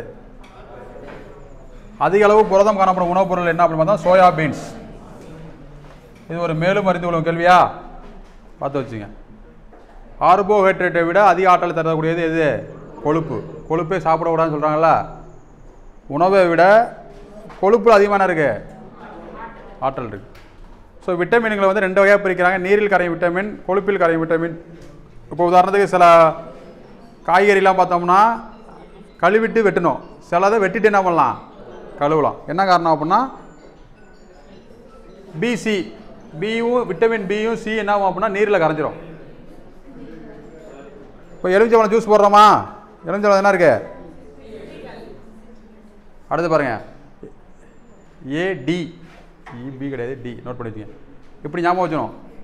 ஏடிஇகே பிசி அப்படி ஞாபகம் வச்சுக்கணும். இது வந்து நீர், இது வந்து கொழுப்பு. இந்த விட்டமினை பற்றி தனியாக பார்ப்போம். விட்டமின் குறைபாட்டில் ஏற்படும் நோய்கள், விட்டமினுடைய வேறு பெயர்கள் இதெல்லாம் என்ன பண்ணுவோம்? தனியாக பார்ப்போம். ஓகே தானே? ஸோ உடலுக்கு பாதுகாப்பு அளிப்பது நோட் பண்ணி வச்சுங்க, ரொம்ப முக்கியமானது. தாது உப்புகள். இதுதான் ப்ரீவியஸ் இயர் கொஸ்டின். வலுவான எலும்பு மற்றும் பற்கள் உருவாவது காரணமாக இருக்கிறது எது? பாஸ்பரஸ். தைராய்டு ஹார்மோன் உற்பத்தி செய்வது அயோடின் நல்லா தெரிஞ்சது. ஹீமோகுளோபின் உற்பத்தி மற்றும் மூளை வளர்ச்சிக்கு இரும்பு சத்து. அதனால என்ன சொல்கிறாங்க? கீரையெல்லாம் சாப்பிட்ணுன்னு சொல்கிறாங்கல்ல. எதுக்கு? இது நோட் பண்ணி வச்சுக்க, ரொம்ப முக்கியமானது. வலுவான எலும்பு மற்றும் பற்கள் மேக்சிமம் இது என்ன இருக்கும்? இங்கே பாருங்களா, வலுவான எலும்புகள் மற்றும் பற்கள், ரத்தம் முறைதல் அமைய உதவுகிறது கால்சியம். கால்சியம் யூஸ் ஆகும், பாஸ்பரஸ் யூஸ் ஆகும். ஆப்ஷனை பொறுத்து நம்ம என்ன பண்ணணும்? அடிக்கணும். ஓகேவா? மேக்ஸிமம் ரெண்டும் வரது வாய்ப்பு குறைவு தான். தாது உப்புகள்லாம் என்னென்னு சொல்கிறாங்க? இந்த கால்சியம், பாஸ்பரஸ், அயோடின் இதெல்லாம் என்னது? தாது உப்புகள். தாது உப்புகள் வேறு, விட்டமின்கள் வேறு. தாது உப்புகள் குறைபாட்டாலும் நோய் வரும், விட்டமின் குறைபாட்டாலும் என்ன வரும்? நோய் வரும். ஓகேவா? ஸோ கொடுத்துருக்காங்க பாருங்கள், ஊட்டச்சத்து, தாது உப்புகள், புரத குறைபாடுனால வர்றது. இதனால் வர்றது ஸோ மராஸ்மஸ், குவாசியேக்கர். இப்படி ஞாபகம் வச்சுங்க. குவாசியேக்கர் குண்டு அப்படி ஞாபகம் வச்சுங்க. குவாசியேக்கர் நோய் வந்தவங்க நல்லா வயிறு உப்பி எப்படி இருப்பாங்க? குண்டாக இருப்பாங்க. மராஸ்மஸ் வந்தவங்க இழைச்சி போய் என்ன பண்ணுவாங்க? எலும்பின் மீது தோல் பொருத்தப்பட்ட நிலையில் இருப்பாங்க. இந்த கொடுத்துருக்காங்க பாருங்க, எலும்பின் மீது தோல் மூடி உள்ளது, மெதுவாக உடல் வளர்ச்சி போன்ற நிலை எதில் காணப்படுது அப்படின்னா மராஸ்மஸ்ஸு. வளர்ச்சி குறைபாடு, முகம் கால்கள் வீக்கம், வயிற்றுப்போக்கு, மூளை வளர்ச்சி குறைபாடு இதெல்லாம் இதில் இருப்பாங்க. குவாசியேக்கர். இது காரணம் வந்து புரதம் தான். புரதம் ஒழுங்காக அவங்க அம்மா ப்ரெக்னெண்ட்டாக இருக்கப்போ சாப்பிட்டுதாங்கன்னா கரெக்டாக இருந்திருக்கும். தாது உப்புல ஏற்படும் நோய் பாருங்கள், நோட் பண்ணி வச்சிங்க. இதெல்லாம் ரொம்ப முக்கியமானது, இதெல்லாம் மறக்கவே கூடாது. கால்சியம் குறைபாட்டினால் ஏற்படும் நோய் ரிக்கெட்ஸ். பாஸ்பரஸ் குறைபாட்டினால் ஏற்படுது ஆஸ்டியோ மலேசியா. எல்லாம் சொல்லுங்கள். அயோடின். குழந்தைகளுக்கு வந்து கிரிட்டினிசம், பெரியவங்களுக்கு அடுத்த பாருங்கள் இரும்பு சத்து. எளிய காய்டர் அல்லது முன்கழுத்து கலையில் நோய். அடுத்து பாருங்கள் இரும்பு சத்து குறைபாடு ஏற்படும் நோய் ரத்த சோகை. மிகச்சிறிய புரோகரேட் நுண்ணுயிரி. எப்படி ஞாபகம் வச்சுக்கணும்? ஷார்ட்கட் என்ன அப்படின்னா பாபு அப்படி ஞாபகம் வச்சுங்க. என்ன ஷார்ட்கட்டு? பாக்டீரியா வந்து புரோகரியேட் செல். இப்போ பாக்டீரியா தவிர பாக்கி எல்லாமே யூகேரியேட் செல். யூகேரியேட் புரோகரியேட் எதை வச்சு பிரிக்கிறாங்க அப்படின்னா உட்கரு காணப்படுறதை வச்சு பிரிக்கிறாங்க. செல்களில் உட்கரு காணப்படாது பாக்டீரியா. அதாவது தெளிவான பாக்டீரியா, தெளிவான உட்கரு இல்லை அப்படின்னா புரோகரியேட்டு. இது ரொம்ப முக்கியமானது, குறித்து வச்சுங்க. பாக்டீரியா நோய், பாக்டீரியா நோய் தனியாக படிக்கணும், வைரஸ் நோய் தனியாக படிக்கணும்.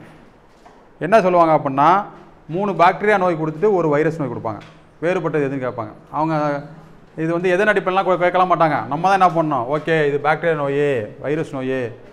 ஸோ பாக்டீரியாவில் காலரா பார்த்தோம்னா விப்ரியே காலரா அப்படிங்கிற ஒரு பாக்டீரியா ஏற்படுது. Pneumonia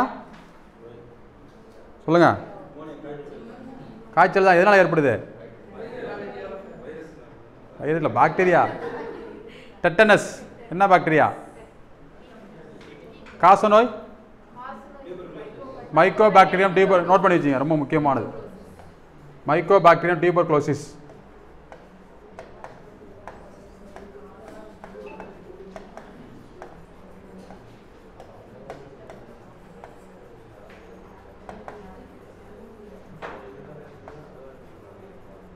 typhoid Salmonella typhi.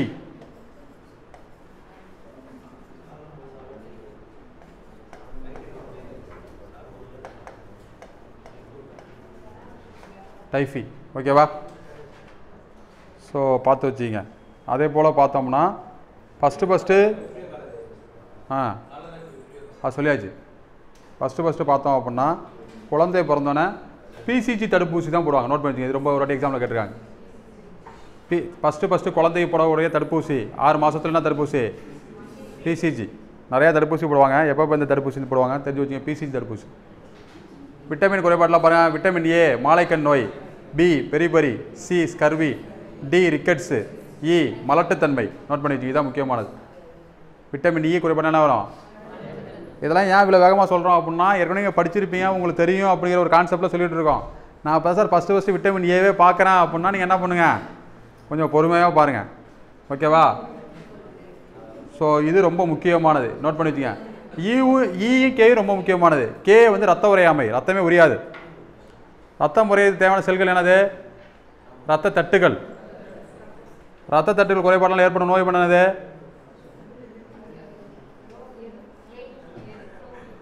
Thrombocytosis. என்னது?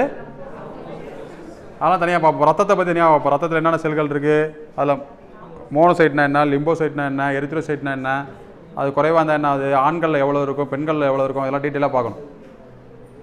உலகில் 80% முருங்கை உற்பத்தி இந்தியா. முருங்கை இலையில் எல்லாமே இருக்குது. ஆக்சிஜனேட்டை தடுப்பாகனா அது இருக்குது. ஓகேவா? ஸோ இதை எழுதி வச்சுங்க. என்ன சொல்கிறாங்க அப்படின்னா அறிவியலாளர்களின் புதிர் அப்படின்னு அழைக்கப்படுறது வைரஸ். என்னது? அறிவியலாளர்களின் புதிர். ஏன் அப்படின்னா அது உயிருள்ள நிலைமையில இருக்கும், உயிரற்ற நிலைமையில இருக்கும். அது எந்த உயிரி தேவைப்படுதோ அந்த உயிரியோட போய் காம்பினேஷன் பண்ணி அங்கே ஒரு பாண்டை உருவாக்கி அங்கே என்ன பண்ணோம், வாழ்ந்துக்கிட்டு இருக்கும். இப்போ ஏன் எய்ட்ஸுக்கெலாம் வந்து மருந்து கண்டுபிடிக்க முடியல அப்படின்னா எய்ட்ஸ் வந்து ஒரு வைரஸ், ரெட்ரோ வைரஸ். அது தன்னுடைய ஆர்என்ஏ வடிவத்தை மாற்றிட்டே இருக்கும். அதனால அதுக்கு என்ன பண்ண முடியல, இன்னுமா மருந்து கண்டுபிடிக்க முடியல. ஓகேவா? அடுத்து பாருங்கள், நெல்லிக்கனி. ஆரஞ்சு பழத்தை விட 20 மடங்கு விட்டமின் சி காணப்படுது. சூரிய திரைப்பூச்சி தோலின் வைட்டமின் டி உற்பத்தி என்ன பண்ணுது? 95% குறைக்குது. சூரிய ஒளி விட்டமின் அப்படின்னு அழைக்கப்படுறது விட்டமின் டி. என்னது? Vitamin D. மாலைமுனி நோய் அப்படின்னு ஒரு நோய் இருக்குது. இது எந்த விட்டமின் குறைபாடாக ஏற்படுது அப்படின்னா விட்டமின் சி. ஓகேவா? ஸோ ஒரு நாட்டிலேருந்து இன்னொரு நாட்டுக்கு வெளிநாட்டு பயணம், கப்பல் பயணம் மேற்கொள்கிறப்போ அவங்க சாப்பிட்ற உணவில் விட்டமின் சி இருக்காது. அதனால் என்ன ஆகும் அப்படின்னா அவங்க வந்து பல் ஈர்கள்லாம் ரத்தம் இதாகி இறந்துருவாங்க. அவங்களுக்கு ஏற்படுற விட்டமின் சி குறைபாடால் ஏற்படுற நோய் மாலிமி நோய். விட்டமின் டி சூரிய ஒளி. அதுதான் என்ன பண்ணுறாங்க, ஓசோன் லேயரு. ஓசோன் தினம் இன்னைக்கு செப்டம்பர் 16. ஓகேவா? அக்டோபர் 16 நோட் பண்ணி வச்சுங்க. செப்டம்பர் 16 ஓசோன் தினம், அக்டோபர் 16 உலக உணவு தினம். ஸோ இவ்வளோ கிட்டத்தட்ட 180 கேள்விகிட்ட என்ன இருக்குது, ஃபஸ்ட் டைம் அறிவியல் இருக்குது. ஓகே தானே? ஸோ அடுத்த பதிவில் என்ன பண்ணுவோம், செகண்ட் டைம் பார்ப்போம். ஓகே தானே? ஸோ அரியணை போலீஸ் அகாடமி சார்பாக உங்கள் அனைவருக்கும் வெற்றி வாழ்த்துக்கள். நன்றி, வணக்கம்.